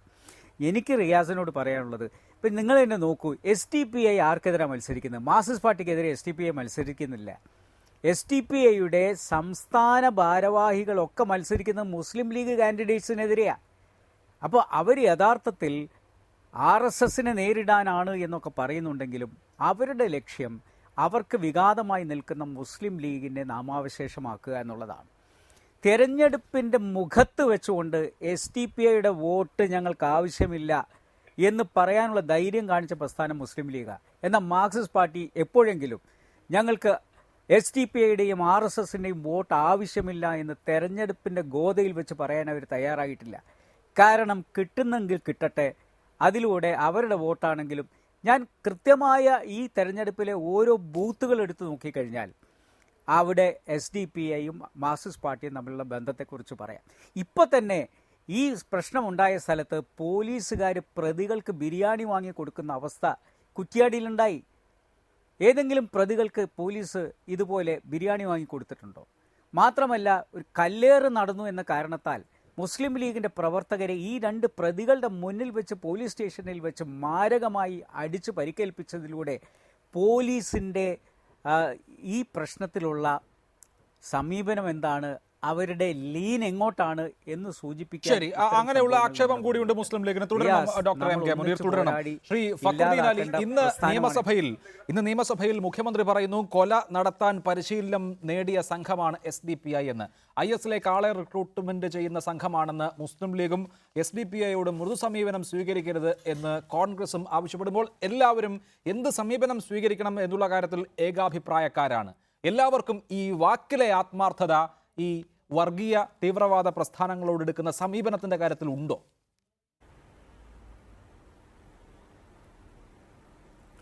അതിൽ നമ്മൾ ആത്മാർത്ഥത ഇപ്പം മുസ്ലിം ലീഗിനും ആണെങ്കിലും CPM-നും എല്ലാം ഉണ്ട്, അക്കാര്യത്തിൽ ഒരു സംശയമില്ല. പക്ഷേ എന്താ ഇലക്ടോറൽ പൊളിറ്റിക്സിന്റെ ഒരു വല്ലാത്ത ഒരു പ്രഷർ അങ്ങോട്ട് കയറുന്ന സമയത്ത് അത് CPM-ന്റെ ഭാഗത്തുനിന്ന് ഉണ്ടായി എന്ന് ഞാൻ ശ്രദ്ധിച്ചിട്ടില്ല, എനിക്കറിയില്ല. അതായത് ലീഗിന്റെ ഭാഗത്ത് പല സന്ദർഭങ്ങളിലും ഉണ്ടായിട്ടുണ്ട്. ലീഗും ഇവരും തമ്മിൽ പല ഘട്ടപ്പം നാദാപുരത്ത് റിയാസ് ബിനുവിനെ കൊന്ന കേസാണെങ്കിലും ഒരു കള്ളക്കേസ് ഉണ്ടാക്കി, മുസ്ലിം സ്ത്രീയെ കലാപ സമയത്ത് ബലാത്സംഗം ചെയ്ത കള്ളക്കേസ് ഉണ്ടാക്കി അവസാന DYFI പ്രവർത്തകനായ ചെറുപ്പക്കാരനെ വെട്ടിക്കൊന്നു. അത് കഴിഞ്ഞിട്ട് ഇടയ്ക്ക് മലപ്പുറത്ത് ലീഗിനെ വിമർശിച്ചു എന്ന് പറഞ്ഞുകൊണ്ട് DYFI പ്രവർത്തകരെ SDPIക്കാർ ആക്രമിച്ച ഒരു സംഭവം ഉണ്ടായി. ഇങ്ങനെ ചില സന്ദർഭങ്ങളിലെങ്കിലും ലീഗ് എല്ലാവരും ഒന്നും ഞാൻ പറയുന്നില്ല, ലീഗിലെ ചില തീവ്ര ഇസ്ലാമിസ്റ്റുകളായ ഒരു വിഭാഗം SDPI ഒക്കെ നമ്മളാളുകളല്ലേ എന്നുള്ള ബോധ്യത്തിന് പ്രാദേശികമായിട്ടെങ്കിലും ചേർന്ന് പ്രവർത്തിക്കാൻ ശ്രമിക്കുന്നുണ്ട്. രണ്ടാമത്തെ കാര്യം ഇലക്ടോറൽ പൊളിറ്റിക്സിന്റെ സാധ്യത. മലപ്പുറം തുടങ്ങിയ മേഖലകളിൽ ഇടതുപക്ഷം നേരിട്ടുള്ള ഒരു വളർച്ച, അത് എന്നെക്കാൾ നന്നായി മുനീറിനറിയാം. കാരണം മുനീർ സാഹിബിനെ പോലെ ആൾ തോൽക്കണമെങ്കിൽ അത്ര നല്ല ആ രീതിയിലായിരിക്കണമല്ലോ അവിടെ മാറ്റങ്ങൾ വന്നുകൊണ്ടിരിക്കുന്നത്. ഇത് ലീഗിനെ പേടിപ്പിക്കുന്നുണ്ട്. അപ്പോൾ ലീഗ് ആ സന്ദർഭത്തിൽ ആരൊക്കെ ആയിട്ട് കൂട്ടുകൂടാം എന്നുള്ളൊരു ചോദ്യം. ഇവിടെയാണ് മുനീർ സാഹിബിന്റെ വാപ്പയൊക്കെ 47-ന് ശേഷം CH എല്ലാം എടുത്തിട്ടുള്ള ഒരു സമീപനമുണ്ട്. കറ തീർന്ന സെക്കുലർ നിലപാട്. ഈ സെക്കുലർ നിലപാടാണ് സത്യത്തിൽ 47-ന് ശേഷം ലീഗിനെ ഇവിടം വരെ എത്തിച്ചത്. എന്നാൽ ബാബറി മസ്ജിദിന്റെ തകർച്ച, അതിനുശേഷം ഹിന്ദുത്വ ശക്തികളുടെ ഒരു വളർച്ച, ജില്ലാ കൗൺസിൽ തൊട്ടുള്ള ഇലക്ഷനിൽ CPM മലപ്പുറത്തൊക്കെ നേടിയിട്ടുള്ള വിജയങ്ങൾ, ഇത് ലീഗിനെ വല്ലാത്ത ഒരു തരത്തിലുള്ള ഒരു ഐഡന്റിറ്റി ക്രൈസിസിൽ, ഒരു സ്വത്ത് പ്രതിസന്ധിയിൽ എത്തിയിട്ടുണ്ട്. ഇപ്പം CH സാഹിബ് എല്ലാം കൊണ്ടുവന്നിട്ടുള്ള ആ ലൈനിൽ തന്നെ പോയാൽ മതിയോ, അതല്ലെങ്കിൽ കുറച്ചൊരു തീവ്ര സലഫി തീവ്ര ഇസ്ലാമിസ്റ്റ് ലൈനിൽ പോകണോ? ഈ കാര്യത്തിൽ ഒരു വ്യക്തത ഇപ്പോഴും വന്നിട്ടില്ല. ഇതാണ് സത്യത്തിൽ ഈ മുസ്ലിം ലീഗിന്റെ ഈ സ്വത്ത് പ്രതിസന്ധിയാണ് സത്യത്തിൽ പല മേഖലകളിലും ഈ പറഞ്ഞിട്ടുള്ളത് SDPIയുടെ വളർച്ചയ്ക്ക്, മുസ്ലിം മേഖലയിലെ വളർച്ചയ്ക്ക് ഏറ്റവും പ്രധാനപ്പെട്ടിട്ടുള്ള ഒരു കാരണം. ഈ മുസ്ലിം ലീഗിന്റെ ഒരു പ്രധാനപ്പെട്ട പ്രോബ്ലം വെച്ചാൽ ഇത് സാമൂഹ്യ ശാസ്ത്രപരമായിട്ട് കൂടി വായിക്കേണ്ടതുണ്ട്. ഇപ്പം ഗൾഫ് ഭൂമിന്റെയും അതുപോലെ തന്നെ കേരളത്തിലെ ഇടതുപക്ഷ പ്രസ്ഥാനത്തിന്റെ ലീഗിന്റെയും എല്ലാം തന്നെ ഒരു പ്രവർത്തന ഫലമായിട്ട് സ്വാതന്ത്ര്യം നേടിയ കാലഘട്ടത്തിലുള്ള മുസ്ലിംസിന്റെ അവസ്ഥയല്ല ഇന്ന് മുസ്ലിംസിന്റെ അവസ്ഥ. സാമ്പത്തികമായി സാമൂഹികമായിട്ട് പാവപ്പെട്ടവരൊക്കെ ഉണ്ട്. കേരളത്തിലെ മുസ്ലിംസ് ബഹുദൂരം മുന്നിലാണ്. ആ സച്ച കമ്മിറ്റി റിപ്പോർട്ടൊക്കെ എടുത്ത് നോക്കിക്കഴിഞ്ഞാൽ മനസ്സിലാവും. ലീഗ് CH-ന്റെ ഒക്കെ കാലഘട്ടത്തിൽ സെറ്റ് ചെയ്ത അജണ്ട എന്ന് വെച്ചാൽ മുസ്ലിങ്ങളെ പട്ടിണി മാറ്റുക എന്നുള്ളതാണ്. പക്ഷെ ഇന്ന് മുസ്ലിങ്ങളെ പക്ഷെ പട്ടിണി മാത്രമല്ല, ഇഹലോകത്തിലെ പ്രശ്നങ്ങളൊക്കെ ഏതാണ്ടൊക്കെ പരിഹരിച്ചു കഴിഞ്ഞു. ഇനി പടച്ചോന് വേണ്ടി എന്തൊക്കെ ചെയ്യാം? അന്നപ്പാണ് RSS ഭീഷണിന്റെ മറ്റേ ഭീഷണിന്റെ ലീഗിന് മൂർച്ച പോരാ എന്നുള്ള തോന്നലുണ്ടാവുന്നു. ആ മൂർച്ച പോരാ എന്നുള്ള തോന്നലുണ്ടാകുന്ന സമയത്ത് മുമ്പ് 47-ന് ശേഷം CH ഒക്കെ കാണിച്ച പോലെ വഴികാട്ടി ആവേണ്ടിയിരുന്നു മുനീറിനെ പോലുള്ള ആളുകൾ ശക്തമായി മുന്നോട്ട് വന്ന്. പക്ഷെ നിർഭാഗ്യം എന്ന് പറയട്ടെ, ഇദ്ദേഹത്തിന്റെ ഷാജിയുടെ ഒക്കെ ചില ഖാദർ സാഹിബിന്റെ ഒക്കെ ചില പ്രസ്താവനകളല്ലാതെ അങ്ങനെ ഒരു ഇനീഷ്യേറ്റീവ് ഉണ്ടാവുന്നില്ല എന്നുള്ളത് വളരെ നെഗറ്റീവാണ്. രണ്ടാമത്തെ കാര്യം, ഈ SDPI സത്യത്തിൽ കേരള രാഷ്ട്രീയത്തിൽ പ്രതിനിധാനം ചെയ്യുന്നത് മറ്റൊരു രാഷ്ട്രീയ പാർട്ടിക്ക് ഇല്ലാത്ത രൂപമാണ്. കേരളത്തിലെ എല്ലാ രാഷ്ട്രീയ പാർട്ടിയും സ്റ്റാറ്റസ് കോയിസ്റ്റുകളാണ്. കാരണം 47-ന് ശേഷമുള്ള ആ ഒരു കേരളത്തിന്റെ ആ സ്റ്റാറ്റസ് കോ മെച്ചപ്പെടുത്തിക്കൊണ്ട് നിലനിർത്തി പോകുക എന്നുള്ള ഒരു നിലപാടാണ് ഇവർക്ക് വേണ്ടത്. അതിനെ മൊത്തം അത് സെക്യുലറിസം ആണെങ്കിലും കേരളത്തിലെ ജനാധിപത്യ ബോധമാണ്. ഇതിനൊക്കെ നശിപ്പിച്ചു കഴിഞ്ഞാൽ മാത്രമാണ് ഇവർക്ക് വളർന്നു കയറാൻ പറ്റുള്ളൂ. അതുകൊണ്ട് ഇവരെ സത്യത്തിൽ ലീഗിനെ കൂടി ടാർഗറ്റ് ചെയ്യുന്നുണ്ട്. പക്ഷേ ലീഗുമായിട്ട് ചില സമയങ്ങളിൽ യോജിച്ചു പോവുകയും ലീഗിന് ഇവരെ ആവശ്യമുണ്ട്, ലീഗ് ഇവരുടെ സപ്പോർട്ട് നേടുകയും ചെയ്യുന്നു. ഈ ഒരു പ്രശ്നം പരിഹരിച്ചുകൊണ്ടും അല്ലാതെ SDPI ഉയർത്തുന്ന ഭീഷണി കേരളത്തിനും അത് വിശിഷ്യ ലീഗിനും മറികടക്കാൻ പറ്റില്ല. കാരണം ലീഗ് അതിന്റെ ആ സെക്യുലർ ക്രെഡൻഷ്യൽ ഉറപ്പിച്ച് നിർത്തേണ്ട ആവശ്യമുണ്ട്. റൈറ്റ്, അതാണ് താങ്കളുടെ അഭിപ്രായം. ശ്രീ റോയ് അറക്കൽ, താങ്കളുടെ പാർട്ടിയെക്കുറിച്ചും പോപ്പുലർ ഫ്രണ്ട്, NDF മുതലായ പേരുകളിൽ അറിയപ്പെടുന്ന ഇതിൻ്റെ മാതൃസംഘടനയെക്കുറിച്ചും അതിൻ്റെ പോഷക സംഘടനകളെക്കുറിച്ചും ഒക്കെയുള്ള വിമർശനങ്ങളാണ് ഈ ചർച്ചയിൽ ആകെ ഉന്നയിക്കപ്പെട്ടിരിക്കുന്നത്. അതേക്കുറിച്ച് ഞങ്ങൾക്കറിയില്ല, ഞങ്ങൾ SDPI മാത്രമാണ് എന്ന ഉത്തരം അതിന് മതിയാകാതെ വരും. നിങ്ങളെ സംശയത്തോടെ കാണുന്ന, നിങ്ങളെ പേടിയോടെ കാണുന്ന ഒരു വലിയ പൊതുസമൂഹമുണ്ട് ഇവിടെ. ആ പൊതുസമൂഹത്തിൻ്റെ പേടിക്ക് ആക്കം കൂട്ടുന്ന വിധത്തിലാണ് ആളെ കൊല്ലുന്ന സംഭവങ്ങൾ സംസ്ഥാനത്തിൻ്റെ വിവിധ ഭാഗങ്ങളിൽ നിന്ന് റിപ്പോർട്ട് ചെയ്യപ്പെടുന്നത്. ആളെ കൊല്ലുക മാത്രമല്ല, മറ്റ് അതിക്രമങ്ങൾ ഉണ്ടാക്കുക തുടങ്ങിയ കാര്യങ്ങളും. ഈ പ്രവർത്തനത്തിലൂടെ എന്ത് രാഷ്ട്രീയമാണ് നിങ്ങൾ മുന്നോട്ട് വയ്ക്കുന്നത്? ഇവിടെ രണ്ട് കാര്യങ്ങൾ സഖാവ് റിയാസ് പറഞ്ഞത് വിദേശ ഫണ്ട് ഞങ്ങൾക്ക് വരുന്നുണ്ട്, SDP വരുന്നുണ്ട് എന്നുള്ളതാണ്. ഇവിടെ കേരളം ഭരിക്കുന്നത് CPM ആണ്. CPMൻ്റെ മുഖ്യമന്ത്രിയാണ്. മുഖ്യമന്ത്രിക്ക് ഇതിനെക്കുറിച്ച് അന്വേഷിക്കാൻ അല്ലെങ്കിൽ കേന്ദ്ര ഏജൻസികൾക്ക് അന്വേഷിക്കാനുള്ള സംവിധാനങ്ങളുള്ളപ്പോൾ വിദേശ ഫണ്ട് വരുന്നുണ്ട് എങ്കിൽ അത് എവിടെ നിന്ന് വരുന്നു എന്ന് കണ്ടെത്താനും അത് ഫ്രീസ് ചെയ്യാനുമുള്ള സംവിധാനങ്ങൾ നമ്മുടെ നാട്ടിലുണ്ട്. ഇത് വെറുതെ ആരോപണം പറഞ്ഞിട്ട് കാര്യമില്ല, ഇതിനെ ഞങ്ങൾ വെല്ലുവിളിക്കുകയാണ്. ഈ വെല്ലുവിളി ഏറ്റെടുക്കാനും തയ്യാറാണ്. സഖാവ് പറഞ്ഞതുപോലെ അതങ്ങനെയുണ്ടെങ്കിൽ അത് മോശമായ രീതിയിൽ പ്രയോഗിക്കണമെങ്കിൽ ആ വിദേശ ഫണ്ടിനെക്കുറിച്ചുള്ള അന്വേഷണം നടത്തണമെന്നാണ് ഞാൻ ആവശ്യപ്പെടുന്നത്. 2, ഇരട്ട അംഗത്വമുണ്ട് എന്ന് പറയുന്നത്, ഒന്ന് SDP-യിൽ പ്രവർത്തിക്കുന്നത് കൊണ്ട് മറ്റ് രാഷ്ട്രീയ പാർട്ടിയിൽ പ്രവർത്തിക്കാൻ പാടില്ല എന്നേ ഉള്ളൂ. മറ്റ് സംഘടനകളിൽ പ്രവർത്തിക്കുന്നത് കൊണ്ടുള്ള തെറ്റെന്താണ് എന്നുള്ളത് ചൂണ്ടിക്കാണിക്കേണ്ടതും അത് ബോധ്യപ്പെടുത്തേണ്ടതുമുണ്ട്. ഇത് ഇവിടെ സൂചിപ്പിച്ചതുപോലെ ഫക്രുദ്ദീൻ പറഞ്ഞതുപോലെ എല്ലാവർക്കും ഇപ്പോൾ എന്തോ ഒരു ഭയമുണ്ട് എന്ന് പറഞ്ഞുകൊണ്ട് അവരുടെ ലീഗിൻ്റേതാണെങ്കിലും അല്ലെങ്കിൽ മറ്റ് പാർട്ടികളുടെയൊക്കെ കൊഴിഞ്ഞുപോക്കിന് ഒരു പരിധിവരെ തടയിടാൻ ഇപ്പോൾ ഒരു തടസ്സം ഉണ്ടാക്കിയിരിക്കുക, അല്ലെങ്കിൽ അതിനു വേണ്ടിയിട്ടുള്ള ഒരു മാർഗം സ്വീകരിക്കുകയാണ്. SDP-ക്ക് എല്ലാവരും ഭീഷണി. ഞങ്ങളെ ഇത്രയും ഭയപ്പെടേണ്ട കാര്യം എന്താ? ഞങ്ങൾ എന്താണ് ചെയ്തത്? ഞങ്ങളൊരു കൊലപാതകം, ലീഗിനെ സംബന്ധിച്ചിടത്തോളം കഴിഞ്ഞ കാലങ്ങളിൽ നടന്ന 10 കൊലപാതകത്തെക്കുറിച്ച് ഞാൻ പറയാം. ഇന്ത്യൻ യൂണിയൻ മുസ്ലിം ലീഗിൻ്റെ പ്രവർത്തകർ നടത്തിയ കൊലപാതകങ്ങൾ, social democratic party of India ഒരു കൊലപാതകം നടത്തിയിട്ടില്ല. ഇവിടെ പ്രാദേശിക വിഷയത്തിൻ്റെ പേരിലാണല്ലോ ഇപ്പോൾ ഈ വിഷയം ഉന്നയിക്കുന്നത്. 2, തേജസ്സിൽ പരസ്യം കൊടുത്തു എന്നാണ് പറയുന്നത്. അതായത് ഡോക്ടർ പറയുന്നത് അദ്ദേഹം, എനിക്ക് തോന്നിയത് വളരെ പക്വതാത്മകമായി ചിന്തിക്കുകയും പറയുകയും ചെയ്യേണ്ട ഒരാളാണ്. അദ്ദേഹം പറയുന്നത് തേജസ്സിന് പരസ്യം കൊടുത്തു. അദ്ദേഹവും ഒരു കാലഘട്ടത്തിലൊരു പത്രം നടത്തിയിരുന്ന, അല്ലെങ്കിൽ ഒരു പത്രം പോലെയുള്ള ദൃശ്യ ചാനലുകൾ നടത്തിയിരുന്ന ഒരാളാണ്. പത്രത്തിൽ പരസ്യം ആര് കൊടുത്താലും സ്വീകരിക്കുന്ന സ്വഭാവം, പക്ഷേ ചില നിലപാടുകളിൽ ഉറച്ചു നിന്നുകൊണ്ടാണ് ആ പരസ്യം സ്വീകരിക്കുന്നത്. ഒരു കേരളത്തിലെ ഏറ്റവും വലിയൊരു രാഷ്ട്രീയ പ്രസ്ഥാനമായിട്ടുള്ള CPM-ൻ്റെ ഒരു നേതാവിൻ്റെ പരസ്യം പത്രത്തിൽ സ്വീകരിച്ചു എന്ന് പറയുന്നത് ഇത്ര വലിയ പാതകമാണോ? അല്ല, പരസ്യം സ്വീകരിച്ചു എന്ന് പറയുന്നത് അദ്ദേഹം പാതകം കണ്ടില്ല, കൊടുത്തു എന്ന് പറയുന്നതിലാണ് കണ്ടത്. 2, ഇവിടെ പറഞ്ഞത്, ഒന്ന് മത്സരിച്ചതു ഇന്ത്യൻ യൂണിയൻ മുസ്ലിം ലീഗിനെതിരെയാണ് ഇവിടുത്തെ SDP-യുടെ സംസ്ഥാന നേതാക്കൾ മത്സരിച്ചതെന്നാണ്. ഞാൻ തൊടുപുഴയിലാണ് മത്സരിച്ചത്. ഞാൻ പാർട്ടിയുടെ സംസ്ഥാന സെക്രട്ടറിയാണ്. ഞാൻ തൊടുപുഴയിൽ PJ ജോസഫ്, അവിടെ ഈ പറയുന്ന പോലെ ഇന്ത്യൻ യൂണിയൻ മുസ്ലിം ലീഗിൻ്റെ സ്ഥാനാർത്ഥിയല്ലല്ലോ PJ ജോസഫ്, കേരള കോൺഗ്രസ് എമ്മിൻ്റെ സ്ഥാനാർത്ഥിയാണ്. അപ്പോൾ ഇങ്ങനെ വെറുതെ ആവശ്യമില്ലാത്ത കാര്യങ്ങൾ പറഞ്ഞുകൊണ്ട് സമൂഹത്തിൽ എന്തൊക്കെയോ ഞങ്ങളാണ്, ഇതൊന്നും നിങ്ങളെക്കൊണ്ട് പറ്റൂല എന്നാക്കി മാറ്റിക്കൊണ്ട് ഞങ്ങൾക്ക് മാത്രം പാർട്ടി പ്രവർത്തനം നടത്തിയാൽ മതി. ഇപ്പോൾ വടക്കൻ മേഖലകളിലേക്ക് ചെന്ന് കഴിഞ്ഞാൽ മലപ്പുറത്തും കാസർഗോഡും കണ്ണൂരുമൊക്കെ ലീഗിൻ്റെ അടിയൊഴുക്ക് പിടിച്ചു നിർത്താൻ പറ്റാത്തത് കൊണ്ട് ഇതുപോലെയുള്ള മോശമായ പരാമർശങ്ങളും കളവുകളും പ്രചരിപ്പിക്കുന്ന ഒരു രീതി. റോയ്, എന്താണ് ഈ പറയുന്നത്? എന്തടിയൊഴുക്ക്? നിങ്ങൾ കുറെ കാലമായല്ലോ പ്രവർത്തിക്കാൻ തുടങ്ങി. നിങ്ങൾ അല്ലെങ്കിൽ നിങ്ങളുടെ മാതൃസംഘടന ശരി, 1% വോട്ട് കിട്ടിയോ? 1% വോട്ട് കിട്ടിയോ? 1% വോട്ടുണ്ട്. എവിടെ ഉണ്ട്? കഴിഞ്ഞ നിയമസഭാ തെരഞ്ഞെടുപ്പിൽ 40,000 വോട്ടുണ്ട്. 1%-ൽ താഴെ വോട്ടുള്ള പാർട്ടിയാണ് മുസ്ലിം ലീഗിൽ നിന്ന്, അല്ലെങ്കിൽ മറ്റ് സംഘടനകൾ. മുസ്ലിം ലീഗിന് പറഞ്ഞിട്ടുണ്ട്. മുസ്ലിം ലീഗിനെ ന്യായീകരിക്കരുത്. മുസ്ലിം ലീഗിന്റെ അങ്ങനെ പറയുന്നില്ല. പക്ഷം ചേർന്നതല്ല. മലപ്പുറത്ത് ഇടതുപക്ഷത്തിന്റെ വോട്ടുകൾ കൂടിയിട്ടുണ്ട്. അതല്ലാതെ മുസ്ലിം ലീഗിന്റെ വോട്ട് കുറഞ്ഞിട്ടൊന്നുമില്ല കണക്കെടുത്താൽ. ഞാൻ ചോദിക്കുന്നത്, അത്ര വലിയ പാർട്ടി ആയിട്ടില്ല. അല്ല, 1% വോട്ട് സമാഹരിക്കാൻ കഴിയാത്ത ഒരു പാർട്ടിയെ എന്തിന് ഭയക്കണം? നിങ്ങൾ മത്സരിച്ചോളൂ, അതല്ല പ്രശ്നം. എന്തിന് ഭയക്കണം? ഏതെങ്കിലും പാർട്ടിയിൽ നിന്ന് അണികൾ ചോർന്നു പോവുകയാണ്, അതുകൊണ്ട് അവർ ഞങ്ങളെ ഭയക്കുന്നു എന്നൊക്കെ പറയുന്നത് യുക്തിരാഹിത്യമാണ്. അങ്ങനെ പറയരുത് പ്രിയാഭിലാഷ്, അങ്ങനെ പറയരുത്. കാരണം ഞങ്ങൾക്ക് വളരണ്ടേ, ഞങ്ങൾ വളരാനുള്ള ശ്രമം നടത്തുന്നു, ഞങ്ങളുടെ ആശയങ്ങൾ പ്രചരിപ്പിക്കുന്നു.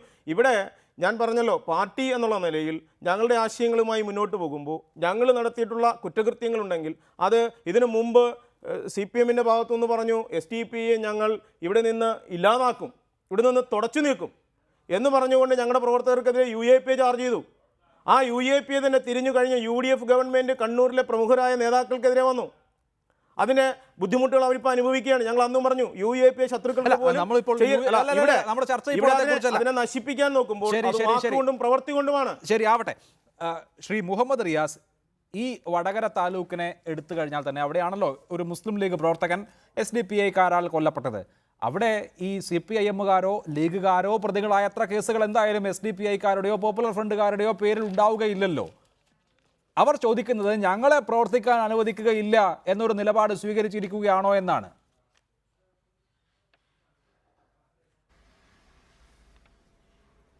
ഞാൻ വളരെ പോസിറ്റീവായിട്ടാണ് ഈ ചർച്ചയിൽ ഡോക്ടർ MK മുനീർ സാഹിബിനോട് അദ്ദേഹം എടുത്തിട്ടുള്ള നിലപാട് അംഗീകരിച്ചുകൊണ്ട് തന്നെ പറഞ്ഞിട്ടുള്ളത്. പക്ഷേ അദ്ദേഹം ദൗർഭാഗ്യവശാൽ ആ പോസിറ്റീവ്നെസ് അദ്ദേഹത്തിൻ്റെ ചർച്ചയിൽ കാണിച്ചിട്ടില്ല. 2009 ലോക്സഭാ തെരഞ്ഞെടുപ്പിൻ്റെ ഫലം വന്നതിൻ്റെ ഉടനെ പിറ്റേ ദിവസത്തെ മലയാള മനോരമ പത്രവും മാതൃഭൂമി പത്രവും കണ്ടാൽ മതി. ഫലം വന്ന ഉടനെയുള്ള ആഹ്ലാദ പ്രകടനത്തിൽ UDFിൻ്റെ കോൺഗ്രസിൻ്റെയും ലീഗിൻ്റെയും പതാകയോടൊപ്പം തന്നെ SDP-യുടെ പതാക പാറിയിട്ടുണ്ടായിരുന്നു. അത് മുനീർ സാഹിബ് ഓർത്തു നോക്കുന്നത് നല്ലതാണ്. അങ്ങനെ നിരവധി സംഭവം. മലപ്പുറം ജില്ലയിൽ ഒരു ഉപതെരഞ്ഞെടുപ്പ് നടന്നതിന് ശേഷം പട്ടാപ്പകൽ CPIMൻ്റെ 2 പേരെ വെട്ടിയിരുന്നു. ആ വെട്ടിയ കേസ് മുസ്ലിം ലീഗ് സീറ്റ് ജയിച്ചതിൻ്റെ പക തീർക്കാനായിരുന്നു. പിന്നെ RSS വോട്ട് മറിച്ചതൊക്കെ KG മാരാർ എഴുതിയിട്ടൊക്കെ ഉണ്ട്. അതിൻ്റെ കഥയിലേക്കൊന്നും ഞാനിപ്പോൾ ഈ ചർച്ച അതായതുകൊണ്ട് പോകുന്നില്ല. അതിലേക്ക് പോകേണ്ട ആവശ്യമുണ്ടെന്ന് തോന്നുന്നില്ല. ഇവിടെ വിഷയം എന്താ, മുസ്ലിം ലീഗ് വളരെ ഗൗരവത്തോടെ ചർച്ച ചെയ്തൊരു വിഷയമാണ് ഞാൻ പറയുന്നത്. മുസ്ലിം ലീഗിനകത്ത് ഇത്തരം എക്സ്ട്രീമിസ്റ്റ് സ്വഭാവമുള്ളവരുടെ പിടി വരുന്നു. അത് തള്ളിക്കളയാനുള്ള ക്യാമ്പയിൻ വരണം. അതിൻ്റെ ഭാഗമായിട്ടാണ് നിങ്ങൾ യൂത്ത് ലീഗ് ഉൾപ്പെടെ അന്ന് ഈ ക്യാമ്പയിൻ ഏറ്റെടുത്തിട്ടുള്ളത്. അത് ഞാനിവിടെ ഉണർത്തിയെന്നേ ഉള്ളൂ. അത് ഉണർത്തും, അത് ശരി വെക്കാത്ത രീതിയിൽ പോകും. ഞാൻ ചോദിച്ച ഏതെങ്കിലും ചോദ്യത്തിന് ഉത്തരം പറഞ്ഞു. അദ്ദേഹം മന്ത്രിയായ മന്ത്രിസഭയാണ് ISIT പിരിച്ചുവിട്ടത്. എന്തിന് പിരിച്ചുവിട്ടു? ജനത്തിന് അറിഞ്ഞാൽ കൊള്ളാം. അദ്ദേഹം മന്ത്രിയായ മന്ത്രിസഭയാണ് കാസർഗോഡ് വർഗീയ ലഹളയുടെ ജുഡീഷ്യൽ കമ്മീഷൻ, കേരളത്തിന്റെ ചരിത്രത്തിൽ ഒരു സർക്കാർ പ്രഖ്യാപിച്ച കമ്മീഷനെ മറ്റൊരു സർക്കാർ പിരിച്ചുവിട്ടത്. എന്തിന്? അതിന്റെ മറുപടി കിട്ടിയോ? ഇനി അതൊക്കെ പോട്ടെ, അതിലേക്ക് പോകട്ടെ. SDPI ചെറിയ പാർട്ടിയായിരിക്കും. SDPIയുടെ പ്രതിനിധിയോട് എനിക്ക് പറയാനുള്ളത്, പക്ഷേ നിങ്ങൾ ഉയർത്തുന്ന ആശയം അപകടകരമാണ്. ദയവ് ചെയ്ത് നിങ്ങൾ ഇത്തരം ആശയങ്ങൾ ഉയർത്തരുത്. നിങ്ങൾ പിരിച്ചുവിടണം നിങ്ങളുടെ പാർട്ടിയെ. പാങ്ങിൽ ITCക്ക് പഠിക്കുന്ന ഒരു കുട്ടിയെ റമദാൻ മാസക്കാലം നോമ്പുകാരിയെ ഉണ്ടാക്കി കൊടുത്ത ടിഫിൻ പാത്രത്തിൽ നിന്നും ഭക്ഷണം കഴിക്കുമ്പോൾ വിഷം കലർത്തിയ പാരമ്പര്യമുള്ളവരാണ് നിങ്ങൾ. ഇത് യൂണിവേഴ്സിറ്റിക്ക് അടുത്ത് ചേളാരിയിൽ 2 പെൺകുട്ടികളെ അസമയത്ത് കണ്ടുവെന്ന് പറഞ്ഞ് തല മൊട്ടയടിച്ച പാരമ്പര്യമുള്ളവരാണ് നിങ്ങൾ. എന്തൊക്കെ സംഭവങ്ങൾ! കൈവെട്ടിയില്ല അധ്യാപകന്റെ. ഇങ്ങനെയുള്ള അപകടകരമായ ആശയം പ്രചരിപ്പിക്കുന്നവരാ നിങ്ങൾ. ഇത് ഒരു തരത്തിലും വെച്ചു പുലർത്താൻ വേണ്ടി പറ്റില്ല.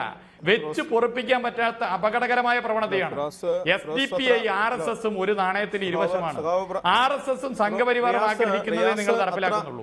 കേരളത്തിന്റെ മണ്ണിൽ DYFIയുടെ അവസാന പ്രവർത്തകന്റെ ജീവൻ നഷ്ടപ്പെട്ടിട്ടേ നിങ്ങളുടെ ആശയം പ്രചരിപ്പിക്കാൻ സാധിക്കാൻ പറ്റുള്ളൂ. എന്നെ പറയാൻ അനുവദിക്കണം. നിങ്ങൾ പറഞ്ഞപ്പോ ഞാൻ മിണ്ടിയിട്ടില്ലല്ലോ. നിങ്ങൾ പറയുമ്പോ ഞാൻ മിണ്ടിയിട്ടില്ലല്ലോ.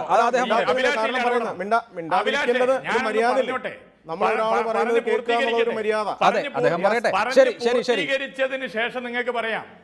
അതെ പറഞ്ഞു പൂർത്തീകരിക്കട്ടെ. നിങ്ങൾ പറഞ്ഞ മിണ്ടിയില്ലല്ലോ. ഞങ്ങളുടെ CPIMന്റെ DYFIയുടെ നിരവധി പ്രവർത്തകരുടെ ജീവൻ നിങ്ങൾ എടുത്തു. തൃശ്ശൂർ ജില്ലയിലെ കുന്നംകുളത്ത് ബിജേഷ് എന്ന് പറയുന്ന ഒരു ചെറുപ്പക്കാരുണ്ടായിരുന്നു. കല്യാണം കഴിഞ്ഞ് ചുരുങ്ങിയ ദിവസത്തിനുള്ളിൽ നിങ്ങൾ പട്ടാപ്പകൽ വെട്ടി കൊലപ്പെടുത്തി വിജയിച്ചിനെ എത്രയെത്ര പേരെ. നിങ്ങൾ ഒന്ന് മനസ്സിലാക്കണം, നിങ്ങൾ RSS ഒക്കെ പ്രചരിപ്പിക്കുന്ന ഞാനൊന്ന് പറഞ്ഞോട്ടെ, ഈ കേരളത്തിന്റെ മണ്ണിൽ നിങ്ങൾ പറഞ്ഞപ്പോ മിണ്ടിയിട്ടില്ല.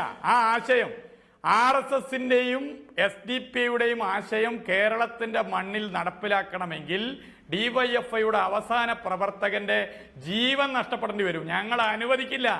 കേരളത്തിന്റെ മതനിരപേക്ഷ കാത്തു സൂക്ഷിക്കും. അതിനുവേണ്ടി കൈകോർക്കാവുന്ന മുഴുവൻ ആളുകളുമായി കൈകോർക്കും. അതിൽ UDFൽ സെക്യുലർ മനസ്സുള്ള മുഴുവൻ ആളുകളുമായി ഞങ്ങൾ യോജിക്കാൻ തയ്യാറാ. കേരളത്തിന്റെ പൊതു മണ്ഡലത്തിൽ സെക്യുലർ മനസ്സുള്ള മുഴുവൻ ആളുകളുമായി യോജിക്കാൻ തയ്യാറാ. ഇവർ അപകടകാരികളാ. ഇവർ വിലക്കയറ്റത്തിന്റെ ഒരു പ്രകടനം നടത്തുന്ന നിങ്ങൾ കണ്ടിട്ടുണ്ടോ?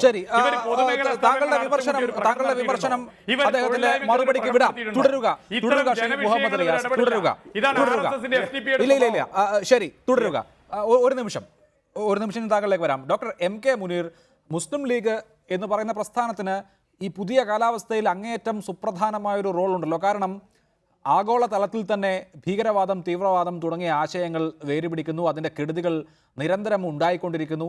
നമ്മുടെ സമൂഹത്തിലെയും ഒരു വളരെ ചെറിയ വിഭാഗമാണ് എങ്കിൽ പോലും അത്തരം ആശയങ്ങളിൽ ആകർഷകരാകുന്നു. അത്തരം പ്രസ്ഥാനങ്ങൾക്ക് ഇവിടെ വേരുണ്ടാകുന്നു. അവരുടെ സ്ഥാപനങ്ങളും മറ്റും വരുന്നു. അത്തരം ആശയക്കാർക്ക് ഏതെങ്കിലുമൊക്കെ തരത്തിൽ സാമ്പത്തികമായ സഹായം പലയിടങ്ങളിൽ നിന്നും കിട്ടുന്നു. അങ്ങനെ ഈ തീവ്ര മതവൽക്കരണം എന്നുള്ളത് നമ്മുടെ മുൻപിലുള്ള ഒരു യാഥാർത്ഥ്യമായിരിക്കെ ലീഗ് എന്ന് പറയുന്ന പ്രസ്ഥാനത്തിന് ജനാധിപത്യവും മതനിരപേക്ഷതയും ഉൾക്കൊണ്ടുകൊണ്ട് ഒരു വലിയ റോൾ വഹിക്കാനാകും. അങ്ങനെ ഒരു റോൾ വഹിക്കാൻ മുസ്ലിം ലീഗിന് ഇപ്പോൾ സാധിക്കുന്നുണ്ടോ? നേരത്തെ ശ്രീ ഫക്രുദ്ദീൻ അലി ചൂണ്ടിക്കാണിച്ചതുപോലെ അങ്ങേയറ്റം ഭീഷണമായ ഒരു കാലത്തിന് പിന്തിരിഞ്ഞു നിൽക്കുകയാണോ മുസ്ലിം ലീഗ്?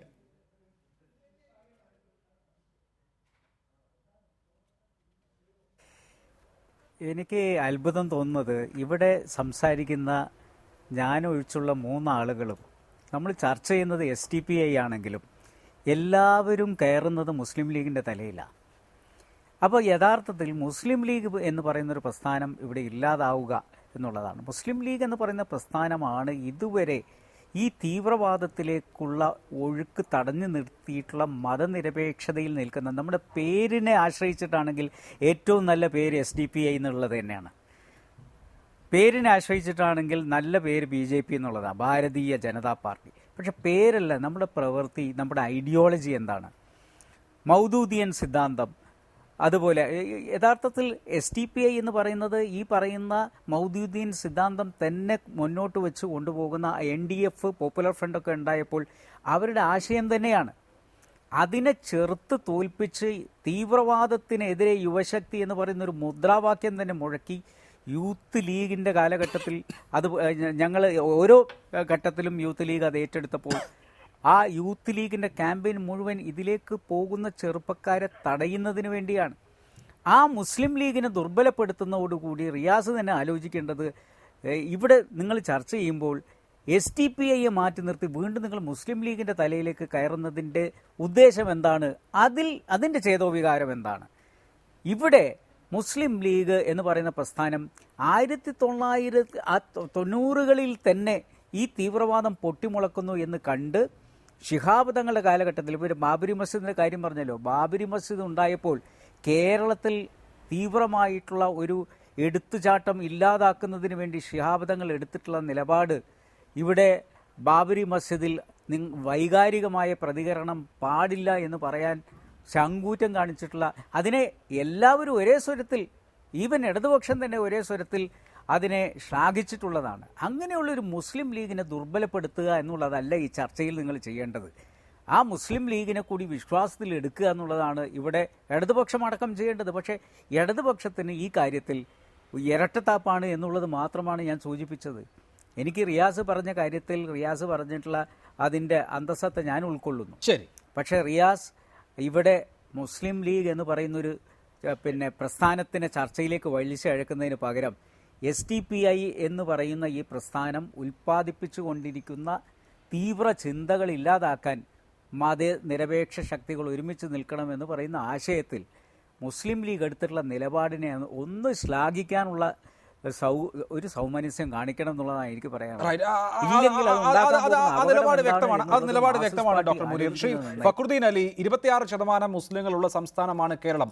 1 കോടിക്കടുത്ത് മുസ്ലിങ്ങൾ ജീവിക്കുന്ന ഒരു സംസ്ഥാനം. അവിടെ ഫ്രിഞ്ച് എലമെന്റ്സിന് ചെലുത്താൻ കഴിഞ്ഞിട്ടുള്ള സ്വാധീനം തുലോം തുച്ഛമല്ലേ ഈ ദിവസം വരെയും? നോക്കൂ, വളരെ 2-3% മാത്രം സ്വാധീനിക്കാൻ കഴിയുന്ന വിധത്തിലുള്ള സംഘടനകളോ പ്രഭാഷകരോ നേതാക്കളോ ഉണ്ടായിട്ടുണ്ട് എന്നതിനപ്പുറത്ത് മുസ്ലിം ജനസാമാന്യം സെക്കുലറായ നിലപാട് സ്വീകരിക്കുകയും ഈ സംസ്ഥാനം അങ്ങേയറ്റം സൗഹാർദ്ദപരമായ ഒരു പാരസ്പര്യം കാത്തുസൂക്ഷിക്കുകയും ചെയ്തതിൽ മുസ്ലിം ലീഗ് എന്ന് പറയുന്ന രാഷ്ട്രീയ പ്രസ്ഥാനത്തിൻ്റെ പങ്ക് വിസ്മരിക്കാൻ സാധിക്കുമോ? അതിനെ ഒഴിവാക്കിക്കൊണ്ട് നമുക്ക് ഈ വിഷയം, ഇപ്പോൾ ഈ റാഡിക്കലൈസേഷൻ്റെ വിഷയമാണ് നമ്മൾ ചർച്ച ചെയ്യുന്നതെങ്കിൽ അത് ചർച്ച ചെയ്യാൻ സാധിക്കുമോ?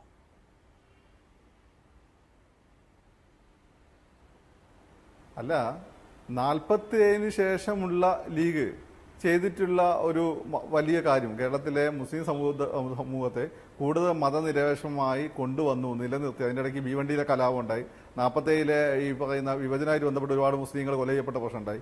ഇതൊക്കെ താണ്ടാൻ കേരളത്തിലെ മുസ്ലിം സമുദായത്തെ, എൻ്റെ കുടുംബത്തിലൊന്നല്ല, മലപ്പുറത്തെ അയർനാട്, വള്ളുവനാട് ആ പ്രദേശങ്ങളിലൊക്കെ ഉള്ള മുസ്ലിം സമൂഹത്തെ വലിയ രീതിയിൽ ലീഗിന് സഹായിക്കാൻ പറ്റി. അതാണ് ഞാൻ CHൻ്റെയും ശിഹാബ് തങ്ങളുടെ എല്ലാം ഞാൻ കാര്യം പറഞ്ഞത്.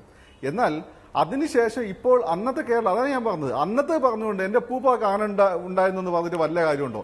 അന്ന് ലീഗ് അത് ചെയ്തിരുന്നു. അന്ന് ലീഗ് ഉയർത്തിപ്പിടിച്ചിരുന്ന മുദ്രാവാക്യങ്ങളും വളരെ ജെന്യുവൻ ആയിരുന്നു. മുസ്ലിംസിന് വിദ്യാഭ്യാസം കൊടുക്കാം, മാപ്പിള സ്കൂളുകൾ തുടങ്ങി, ലീഗല്ലേ പിന്നെ വന്ന ഗവൺമെന്റുകൾ തുടങ്ങി. അതുപോലെ തന്നെ മലപ്പുറത്തെ പട്ടിക്കാട് സ്ഥലത്തിന്റെ പേരല്ല പറഞ്ഞത്, ഈ ഹില്ലി ഏരിയ ഒക്കെ ഉദ്ദേശിച്ചത്, അവിടെയൊക്കെ റോഡുകൾ വന്നു. സച്ചാ കമ്മിറ്റി പറയും പോലെ അധികാര കേന്ദ്രങ്ങൾ അടുത്തേക്ക് ന്യൂനപക്ഷ സമുദായങ്ങൾ കൂടുതൽ എത്തിപ്പെട്ടു, ആക്സസിബിളായ അധികാര കേന്ദ്രങ്ങൾ. ഇങ്ങനെയുള്ള ഒരുപാട് മാറ്റം, ഇനി ഗൾഫ് ബൂമൊക്കെ വന്നു. പക്ഷേ ഈ മാറ്റത്തോടൊപ്പം കേരളം മാറി, എന്നാൽ ലീഗ് മാറിയില്ല. ലീഗ് മാറില്ല എന്നൊരു എക്സാമ്പിൾ ഞാൻ പറഞ്ഞുതരാം. ലീഗ് മാറുന്നതിന് ഏറ്റവും നല്ല എക്സാമ്പിൾ സ്ത്രീകളാണ്. എന്തുകൊണ്ട് കഴിഞ്ഞ ഈ നിയമസഭാ ഇലക്ഷനിൽ മുനീർ സാഹിബ് ഒക്കെ മത്സരിച്ചല്ലോ. മുനീർ സാഹിബിനെക്കാൾ നല്ല വിവരമുള്ള, വിദ്യാഭ്യാസമുള്ള, നല്ല ധാരണയുള്ള മുസ്ലിം പെൺകുട്ടികളുണ്ട്. എന്താ അവരൊന്ന് സ്ഥാനാർത്ഥികളാക്കാതെ? എന്തുകൊണ്ടാണ് പഞ്ചായത്ത് ഇലക്ഷൻ ഇത്രമാത്രം 30% അതിൽ കൂടെ 33% പിന്നെ സംവരണം ആവശ്യപ്പെടുന്ന സ്ഥലത്ത് ഒരാളെ പോലും നിയമസഭാ ഇലക്ഷൻ ലീഗിന് നിർത്താൻ പറ്റിയില്ല? എന്താണിത് സൂചിപ്പിക്കുന്നത്? അപ്പുറത്ത് കേരള കോൺഗ്രസ് ഉണ്ട് കേട്ടോ, അങ്ങനെ മറക്കുന്നില്ല. പിന്നെ നിങ്ങൾ നോക്കൂ, പഞ്ചായത്ത് ഇലക്ഷനിൽ പല സ്ഥലത്ത് ഭർത്താവിന്റെ ഫോട്ടോ വെച്ചിട്ടാണ് ഇവര് മുസ്ലിം സ്ഥാനാർത്ഥികൾക്ക് വേണ്ടി, അതെന്ന് വെച്ചാൽ കമ്പൽസറി മുസ്ലിം സ്ഥാനാർത്ഥി പെൺകുട്ടികൾ എന്നെ സ്ഥാനാർത്ഥിയെ മത്സരിക്കാൻ നിർബന്ധമുള്ളതുകൊണ്ട് മാത്രം നിർത്തിയാണ്. ഇതൊരു എക്സാമ്പിളാണ്. അപ്പോൾ ഇത് ലീഗ് മുമ്പേ അഡ്രസ്സ് ചെയ്യേണ്ട വിഷയം ലീഗ് അഡ്രസ്സ് ചെയ്തിട്ടില്ല. ഇനി രണ്ടാമത്തെ വിഷയം എന്താ? രണ്ടാമത്തെ ഏറ്റവും പ്രധാനപ്പെട്ട വിഷയം എന്ന് വെച്ചാൽ കേരളത്തെ മുസ്ലിം കമ്മ്യൂണിറ്റി ഇന്ന് വന്നൊരു മാറ്റം, ഇന്റർനെറ്റ് ഒക്കെ വഴി ഇസ്ലാം പഠിക്കുന്ന ഒരു വിഭാഗം, അവരാണിപ്പോൾ IS മറ്റും സലഫീസും ഒക്കെ ആയിട്ട് ബന്ധപ്പെട്ട് കേരളത്തെ മുസ്ലിം സമുദായത്തെ മൊത്തം നാണക്കേടിലാക്കി ഒരു അവസ്ഥാവിശേഷം ഉണ്ടാക്കി വെച്ചത്. ഇത് തുടങ്ങിയിട്ട് ഏതാണ്ട് 90-കൾക്ക് ശേഷം, കമ്പ്യൂട്ടർ വിപ്ലവത്തിന് ശേഷമാണ്. അന്നേ ഞാനും ഫസൽ ഗഫൂർ സാറും അതുപോലെ തന്നെ ഞാനൊക്കെ പിന്നാണ് വന്നത്. നമ്മൾ അഷറഫ് കടക്കലേക്ക് ഈ വിഷയങ്ങൾ പറയുന്നുണ്ട്. ഇവരൊക്കെ മുനീർ സാറിന് അറിയാവുന്നതാണല്ലോ എന്നെ വെച്ചിട്ട്.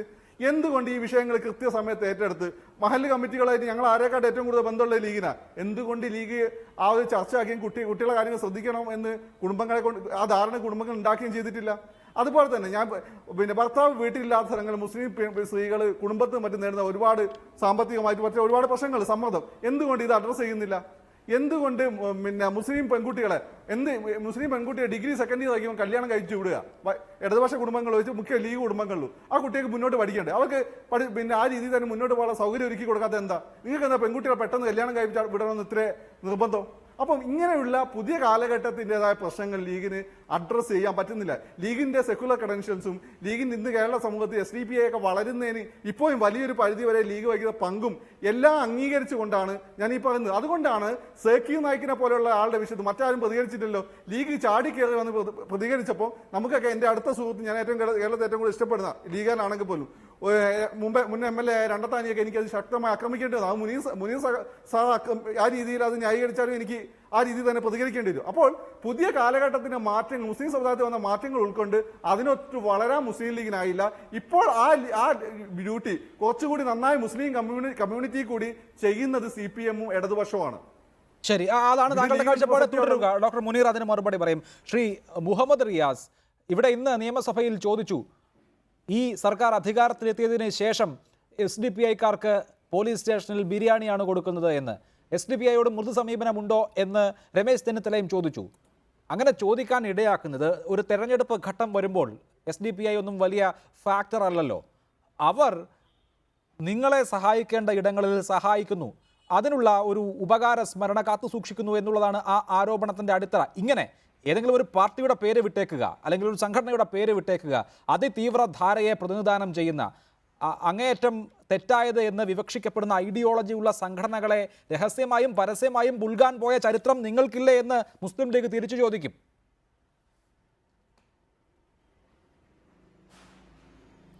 ഞങ്ങൾക്കതില്ല അഭിലാഷേ, അത് എത്ര പറഞ്ഞിട്ട് കാര്യമില്ല. ഞങ്ങൾക്കതില്ല. ഞങ്ങൾക്ക് തെരഞ്ഞെടുപ്പിൽ ജയിക്കാൻ വേണ്ടി ആരെങ്കിലും കാലുപോയി പിടിക്കുന്ന സ്വഭാവം ഞങ്ങൾക്കില്ല. ഇവിടെ ശ്രീ രമേശ് ചെന്നിത്തലയെ കുറ്റം പറയാൻ വേണ്ടി പറ്റില്ല. കാരണം അദ്ദേഹം ആഭ്യന്തരമന്ത്രിയായി, അതിനു മുമ്പ് ശ്രീ തിരുവഞ്ചൂർ ആഭ്യന്തരമന്ത്രിയായി. മലപ്പുറം ജില്ലയിലെ കോട്ടക്കൽ എന്ന് പറയുന്ന ഒരു സ്ഥലമുണ്ട്. അവിടെ പോലീസ് സ്റ്റേഷൻ വളഞ്ഞിട്ട് റൗണ്ട് ചെയ്ത് NDF-ഉം SDPI-യും ഒക്കെ വളഞ്ഞിട്ട് പിടിച്ചൊരു പ്രശ്നം ഉണ്ടായിരുന്നു. അതിൽ ഒരു പ്രതിയെ അറസ്റ്റ് ചെയ്യാൻ വേണ്ടി തയ്യാറാവാത്തവർ. അപ്പോൾ ആ അനുഭവം വെച്ചിട്ട് എല്ലാവരും ഇങ്ങനെയാണെന്ന് കരുതിയിട്ടുണ്ടാവും. അതിന് തെറ്റു പറയാൻ പറ്റില്ല. പക്ഷേ ഒരു പ്രധാനപ്പെട്ട ഗൗരവമേറിയ പ്രശ്നം ഞാൻ ശ്രദ്ധപ്പെടുത്താൻ ആഗ്രഹിക്കുക, അത് വിദേശ ഫണ്ടുമായി ബന്ധപ്പെട്ട, അതിൽ ഞാൻ ഉറച്ചു നിൽക്കുകയാണ്. അത് RSS-ഉം SDPI-യും. ലോകത്ത് സാമ്രാജ്യത്വം ജനങ്ങളുടെ ജീവിതത്തെ ബാധിക്കുന്ന പ്രശ്നങ്ങൾക്ക് ഭാഗമായി സ്വന്തം ജീവിതത്തിലെ കൈപ്പേറിയ അനുഭവത്തിൽ ജനങ്ങൾ ഒറ്റക്കെട്ടായി നിൽക്കുമ്പോൾ സാമ്രാജ്യത്വത്തിന്റെ നവലിബറൽ നയം ഉൾപ്പെടെ നടപ്പിലാക്കാൻ പറ്റില്ല. അത്തരം പ്രക്ഷോഭങ്ങളെ വിഭജിക്കാൻ ഡിവൈഡ് ആൻഡ് റൂൾ, വിഭജിച്ചു ഭരിക്കൽ തന്ത്രത്തിന്റെ ഭാഗമായി ഇത്തരം മതമൗലികവാദ സംഘടനകളെയും വർഗീയ പ്രസ്ഥാനങ്ങളെയും അപകടകരമായ ആശയം പ്രചരിപ്പിക്കുന്ന വംശീയ പ്രസ്ഥാനങ്ങളെ പ്രോത്സാഹിപ്പിക്കും. അവർക്ക് ഫണ്ട് നൽകിയിട്ടുണ്ട്. പല രാജ്യങ്ങളും നമ്മളെ കണ്ടിട്ടുണ്ട്. അത് ഇന്ത്യയിലും ഉണ്ട് അഭിലാഷേ. ഇന്ത്യയാണ് ഏറ്റവും അധികം സ്വാതന്ത്ര്യ സമരം ദൈർഘ്യമേറിയ രാജ്യമായി മാറിയത്. കാരണം RSS-ന്റെയും അതുപോലുള്ള മുസ്ലിം വർഗീയ പ്രസ്ഥാനങ്ങളുടെ പ്രവർത്തനമായിരുന്നു.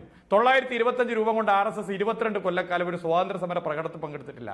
SDPI വിലക്കയറ്റത്തിന്റെ ഒരു സമരത്തിൽ പങ്കെടുത്തിട്ടുണ്ടോ? SDPI തൊഴിലില്ലായ്മയ്ക്കെതിരെ പ്രക്ഷോഭം സംഘടിപ്പിച്ചിട്ടുണ്ടോ? SDPI ജനങ്ങളുടെ ജീവിതത്തെ ബാധിക്കുന്ന എന്തെങ്കിലും ഇത്തരം പ്രശ്നങ്ങൾ ഇടപെട്ടിട്ടുണ്ടോ? ഇല്ല. ഇവർ വർഗീയമായി ധ്രുവീകരണം സൃഷ്ടിക്കാൻ ഇടപെടുകയാണ്. ഇത് അനുവദിക്കാൻ പറ്റില്ല. അതുകൊണ്ടാണ് ഞാൻ പറഞ്ഞത് ലോകത്തെ പല രാജ്യങ്ങളിലും ഇത്തരം സംഘടനകൾക്ക് ഫണ്ട് വരുന്നുണ്ട്. നിങ്ങൾ മുഖ്യമന്ത്രിയാണ് പറയുന്നത് എന്ത് വില കൊടുത്ത് നടപ്പിലാക്കുമെന്ന്. ഞാൻ പറയട്ടെ, നിങ്ങളിങ്ങനെ ഇടപെടല്ലേ? നിങ്ങൾ പറഞ്ഞപ്പോൾ ഞാൻ മിണ്ടുന്നില്ലല്ലോ. ഇതാണ് അസഹിഷ്ണുത. ഈ അസഹിഷ്ണുത ഇതാണ്. ഈ അസഹിഷ്ണുതയാണ് ഞാനിവിടെ തുറന്നു കാട്ടുന്നത്. അതുകൊണ്ട് നിങ്ങളിങ്ങനെ ഇടയ്ക്കറി പറയുന്ന, ഞാൻ പറയുന്നത് നിങ്ങൾ ഭയപ്പെടുന്നു. ഞാൻ പറയുന്ന ആശയം കൊള്ളുന്നതായിട്ട് ഉള്ളോട്ട് കൊള്ളുന്നുണ്ട്. ഇത് എന്റെ അഭിപ്രായമല്ല, നാട്ടിലെ സാധാരണക്കാരായ മുസ്ലിം ജനങ്ങളുടെ ഉൾപ്പെടെയുള്ള അഭിപ്രായമാണ്. മതനിരപേക്ഷ മനസ്സുകളുടെ അഭിപ്രായ. നിങ്ങൾക്ക് വരുന്ന ഫണ്ട്, വിദേശത്ത് വരുന്ന ഫണ്ട്, നിങ്ങൾ ശക്തിപ്പെടണമെന്ന് ആഗ്രഹിക്കുന്നവർ, ഈ പാവപ്പെട്ട മുസ്ലിം സമുദായത്തിലുള്ളവർ, വിലക്കയറ്റത്തിനെതിരെ സമരത്തിൽ പങ്കെടുക്കേണ്ടവർ, തൊഴിലില്ലായ്മയ്ക്കെതിരെ സമരത്തിൽ പങ്കെടുക്കേണ്ടവർ, അതിൽ പങ്കെടുക്കാതെ അജണ്ടയെ വഴിമാറ്റി വർഗീയതയുടെ പേരിൽ ജനം ഒറ്റക്കെട്ടായി നിൽക്കേണ്ട രാജുവിനെയും റഹ്മാനെയും തമ്മിലടിപ്പിക്കാനുള്ള ഭിന്നിപ്പിക്കൽ തന്ത്രത്തിന്റെ ഫണ്ടിങ് വാങ്ങുന്നവരാ നിങ്ങൾ. ഒരു തർക്കമില്ല. നിങ്ങളോട് സന്ധി ചെയ്യാൻ വേണ്ടി പറ്റില്ല. നിങ്ങൾ ഈ നാടിന് ആപത്താണ്. ഇതുപോലുള്ള പ്രസ്ഥാനങ്ങളെ കുറിച്ച് കൃത്യമായി പഠിക്കണം. ഞങ്ങളെ ഭരിക്കുന്നത് ശരിയാണ്, ഇടതുപക്ഷ ഭരിക്കുന്നത് 1.5 മാസമേ ആയിട്ടുള്ളൂ. വെച്ച് പൊറപ്പിക്കാൻ പറ്റാത്ത രീതിയിലുള്ള പ്രവണതകളുമായി പോകുന്നവരാ നിങ്ങൾ. നിങ്ങളെ ISIT വെച്ച് ഞങ്ങൾ നേരത്തെ അന്വേഷണത്തെ വെച്ചു. UDF അത് പിരിച്ചുവിട്ടു. UDFന്റെ തണലിലാണ് ഈ 5 കൊല്ലക്കാലം നിങ്ങൾ അക്രമം നടത്തിയത്. ഒരു കാരണവശാലും നിങ്ങളെ ഈ കേരളത്തിന്റെ മണ്ണിൽ ഇത്തരം പ്രവർത്തനവും മുന്നോട്ട് പോകാൻ ഇടതുപക്ഷ ഗവൺമെന്റ് അനുവദിക്കില്ല. ശ്രീ റോയ് അറക്കൽ, ഇനി താങ്കൾക്ക് വിശദീകരിക്കാം എന്താണ് താങ്കളുടെ രാഷ്ട്രീയ പാർട്ടിയുടെ പ്രവർത്തനം? എനിക്ക് തോന്നുന്നു മുഹമ്മദ് റിയാസ് ഇതെല്ലാം മനഃപൂർവ്വം ഒളിച്ചു വെച്ചുകൊണ്ട് പറയുക. ഇവിടെ സമരം നടത്തിയിട്ടില്ല എന്ന് പറയുന്നത് കേരളത്തിലെ ഏറ്റവും ശക്തമായ സമരമാണ് ഗെയിലിനെതിരെ നടത്തിയത്. ഗെയിൽ വാതക പൈപ്പ് ലൈനുമായി ബന്ധപ്പെട്ട് അതിന് എതിരെ നടത്തിയ സമരത്തിൻ്റെ കാര്യം, ഗെയിൽ പൈപ്പ് വരുന്നതിനെയല്ല നമ്മൾ എതിർക്കുന്നത്, അതിൻ്റെ സുരക്ഷിതത്വം അത് ഏറ്റെടുക്കുമ്പോൾ ആ സ്ഥലം നഷ്ടപ്പെടുന്നവർക്ക് അതിന് കിട്ടേണ്ടതായ അവർക്ക് നഷ്ടപരിഹാരം അത് കൃത്യമായും കിട്ടേണ്ടതുണ്ട്. ഒന്ന് ആ സ്ഥലം ഏറ്റെടുക്കുന്നില്ല,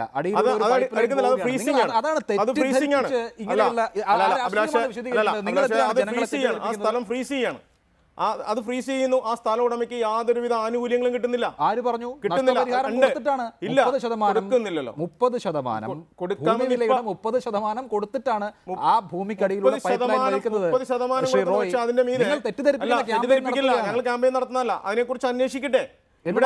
ഭൂമിയുടെ ഉടമസ്ഥാവകാശം ആർക്കും വിട്ടുകൊടുക്കുകയും വേണ്ട. അല്ല, ഈ പൈപ്പ് പോകുന്ന ഭാഗത്ത് നിർമ്മാണ പ്രവർത്തനം നടത്താൻ പാടില്ല എന്ന് പറയുന്നു, കൈമാറ്റം ചെയ്യാൻ പാടില്ല എന്ന് പറയുന്നു, വൻ മരങ്ങൾ വെച്ചുപിടിപ്പിക്കാൻ പാടില്ല.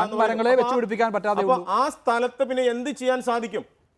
അതിന് അത് ശരിയായ രീതിയിൽ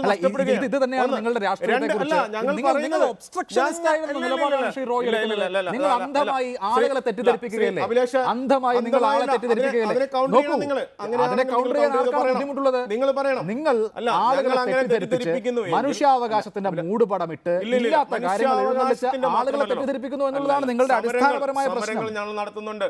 കേരളത്തിലെ അങ്ങോളവും ഇങ്ങോളം പ്രദേശങ്ങളിലും എന്തിനെല്ലാം വേണ്ടി പെട്രോൾ വർധനയ്ക്കെതിരെ ഞങ്ങൾ സമരം നടത്തുന്നില്ലേ? വില വർധനവിന് വേണ്ടി 2ാം ഭൂ സമരം ഞങ്ങൾ നടത്തിയില്ലേ? ഇപ്പോഴും നടത്തിക്കൊണ്ടിരിക്കുന്നു. ദളിതുകളുടെ അവകാശങ്ങൾക്ക് വേണ്ടി ഞങ്ങൾ സമരം നടത്തുന്നില്ലേ? ഇവിടെ ആക്രമിക്കപ്പെടുമ്പോൾ, സ്ത്രീകൾ ആക്രമിക്കപ്പെടുമ്പോൾ ഇവിടെ സമരം നടത്തുന്നില്ലേ?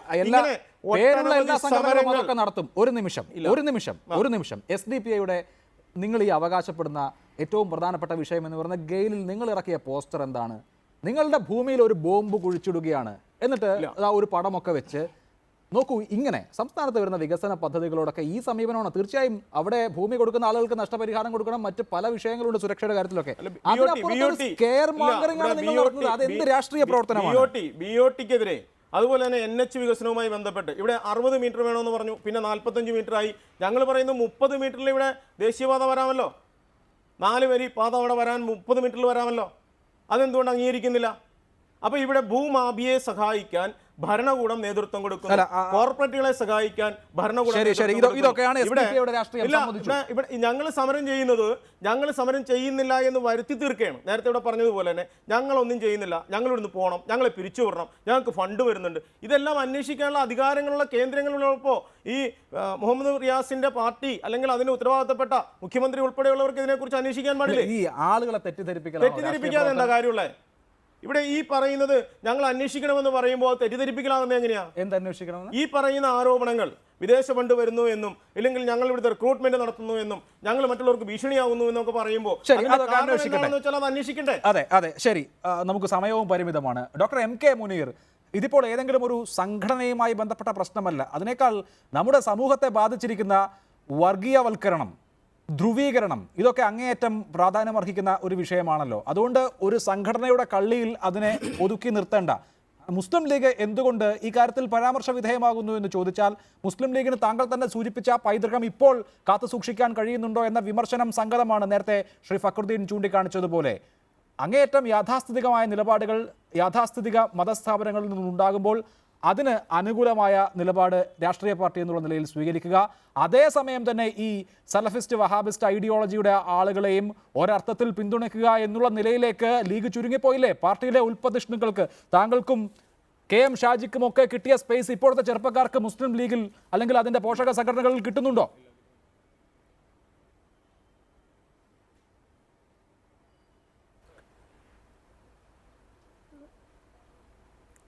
മുസ്ലിം ലീഗ് എന്ന് പറയുന്ന പ്രസ്ഥാനം ഈ പറഞ്ഞ പോലെ യാഥാസ്ഥികമാണ് എന്ന് ഏതർത്ഥത്തിലാണ് പറയുന്നതെന്ന് എനിക്കറിയില്ല. ഇവിടെ ഫക്രുദ്ദീൻ പറഞ്ഞ പോലെ അല്ലല്ലോ മുസ്ലിം ലീഗിൽ സംഭവിക്കുന്നത്. എങ്ങനെയാണ് മുസ്ലിം സ്ത്രീകൾക്ക് ഇവിടെ എഡ്യൂക്കേഷൻ കിട്ടിയത്? ഇപ്പോൾ ഇവിടെ എൻട്രൻസ് എക്സാംസിൽ ഏറ്റവും കൂടുതൽ മുസ്ലിം പെൺകുട്ടികളാണ് എൻട്രൻസ് എക്സാമിൽ ഏറ്റവും മുന്നിൽ വന്നിരിക്കുന്നത്. പഴയ കാലത്തെ പോലെ വഴിയിൽ വെച്ച് കല്യാണം നടത്തി പോകുന്ന അവസ്ഥയില്ല. ഈ കല്യാണം മുസ്ലിം ലീഗ് നടത്തുന്നതുമല്ല. ആ കല്യാണങ്ങൾ നടത്തുന്നതിൽ കേരളത്തിലുള്ള എല്ലാ രാഷ്ട്രീയ പ്രസ്ഥാനങ്ങൾക്കും സാമൂഹിക സംഘടനകൾക്കും ഒരേ ഉത്തരവാദിത്തമുണ്ട്. അത് മുസ്ലിം ലീഗിൻ്റെ മാത്രം ഉത്തരവാദിത്തമല്ല. പക്ഷെ മുസ്ലിം ലീഗ് ഇവിടെ വിദ്യാഭ്യാസ വകുപ്പ് കൈയാളുന്ന സമയത്ത് ചെയ്തിട്ടുള്ളൊരു കാര്യമുണ്ട്. എൻ്റെ പിതാവ് ജീവിച്ചിരിക്കുമ്പോൾ പറഞ്ഞ എൻ്റെ മരണത്തിന് മുമ്പ് എനിക്ക് ഏറ്റവും കാണാൻ ആഗ്രഹിക്കുന്നത് SSLCക്ക് ഒരു മുസ്ലിം പെൺകുട്ടിക്ക് റാങ്ക് കിട്ടുക എന്നുള്ളതാണ്. അദ്ദേഹത്തിൻ്റെ കാലത്ത് അത് കണ്ടില്ല.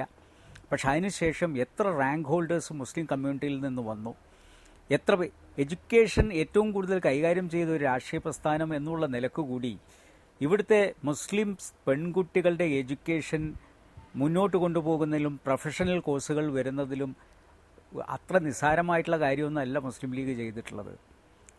പിന്നെ സ്ത്രീകളെ മത്സരിപ്പിക്കുന്ന കാര്യം, മുസ്ലിം ലീഗ് നിയമസഭയിലേക്ക് സ്ത്രീകളെ മത്സരിപ്പിച്ചിട്ടുണ്ട്. അങ്ങനെയാണെങ്കിൽ നമുക്ക് പുരുഷ മേധാവിത്വം ഉള്ള ഒരു കാലഘട്ടത്തിൽ എന്തുകൊണ്ട് മാർക്സിസ്റ്റ് പാർട്ടി ഒരു സ്ത്രീയെ മുഖ്യമന്ത്രിയാക്കുന്നില്ല എന്നുള്ള ചോദ്യം നിങ്ങൾ ചോദിക്കണ്ടേ? എന്തുകൊണ്ട് മാർക്സിസ്റ്റ് പാർട്ടിയുടെ പാർട്ടി സെക്രട്ടറി ആയിട്ട് ഒരു സ്ത്രീ വന്നില്ല എന്നുള്ള ചോദ്യം നിങ്ങൾ ചോദിക്കണ്ടേ? ഇപ്പോൾ 50% പഞ്ചായത്തുകളിൽ മുസ്ലിം സ്ത്രീകൾ വളരെ നല്ല രീതിയിൽ ഭരണം കാഴ്ചവെച്ചുകൊണ്ടിരിക്കുന്നില്ലേ? ഇത് ഏതെങ്കിലും നിർബന്ധ സാഹചര്യത്തിൽ എന്ന് പറഞ്ഞ് നമ്മൾ കൈയൊഴിയുന്നതല്ല. അവിടെയൊക്കെ മുസ്ലിം ലീഗ് എന്ന് പറയുന്ന, നിങ്ങളത് ചിരിച്ചു പുച്ഛി തള്ളേണ്ട ഒരു ആവശ്യമില്ല. മുസ്ലിം ലീഗ്, ഞാൻ ചോദിക്കുന്നത്, നിങ്ങൾ ആരെങ്കിലും ഒരു തെളിവ് അറിയും മുസ്ലിം ലീഗ് ഇവിടെ തീവ്രതയെയും യാഥാസ്ഥിതികതയെയും ഉയർത്തിപ്പിടിച്ചുകൊണ്ടുള്ള ഏതെങ്കിലും ഒരു ക്യാമ്പയിൻ മുസ്ലിം ലീഗിന്റെ ഭാഗത്തുനിന്ന് ഉണ്ടായിട്ടുണ്ട്? ശ്രീ ഫക്രുദ്ദീൻ, ഒരൊറ്റ മിനിറ്റ് നമുക്ക് ബാക്കിയുള്ള 1 മിനിറ്റിൽ താഴെ വളരെ പെട്ടെന്ന് എന്തെങ്കിലും കൂട്ടിച്ചേർക്കാനുണ്ടെങ്കിൽ കൂട്ടിച്ചേർക്കാം, എന്നിട്ട് നമുക്ക് ചർച്ച. ഇവിടെ RSS എന്ന് പറയുന്ന മറ്റൊരു ആന്റി സോഷ്യൽ ആയിട്ട് പ്രവർത്തിക്കുന്ന മറ്റൊരു ശക്തി കൂടി ഇവിടെ ഉണ്ട്.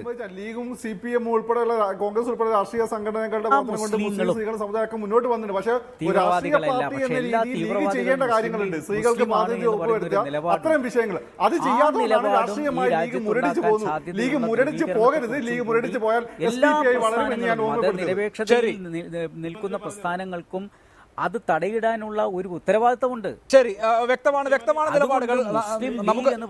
നമ്മൾ ആവശ്യത്തിന് സമയമെടുത്ത് ചർച്ച ചെയ്ത് കഴിഞ്ഞു. വളരെ നന്ദി.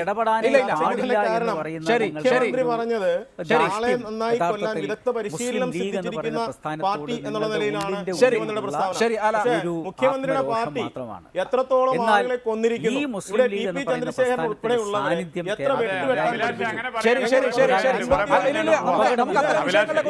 സമയം ഇപ്പോൾ അനുവദിക്കുന്നില്ല. വളരെ നന്ദി ശ്രീ റോയ്, ശ്രീ ഡോക്ടർ MK മുനീർ, ശ്രീ മുഹമ്മദ് റിയാസ്, ശ്രീ ഫക്രുദ്ദീൻ അലി സംസാരിച്ചതിന്.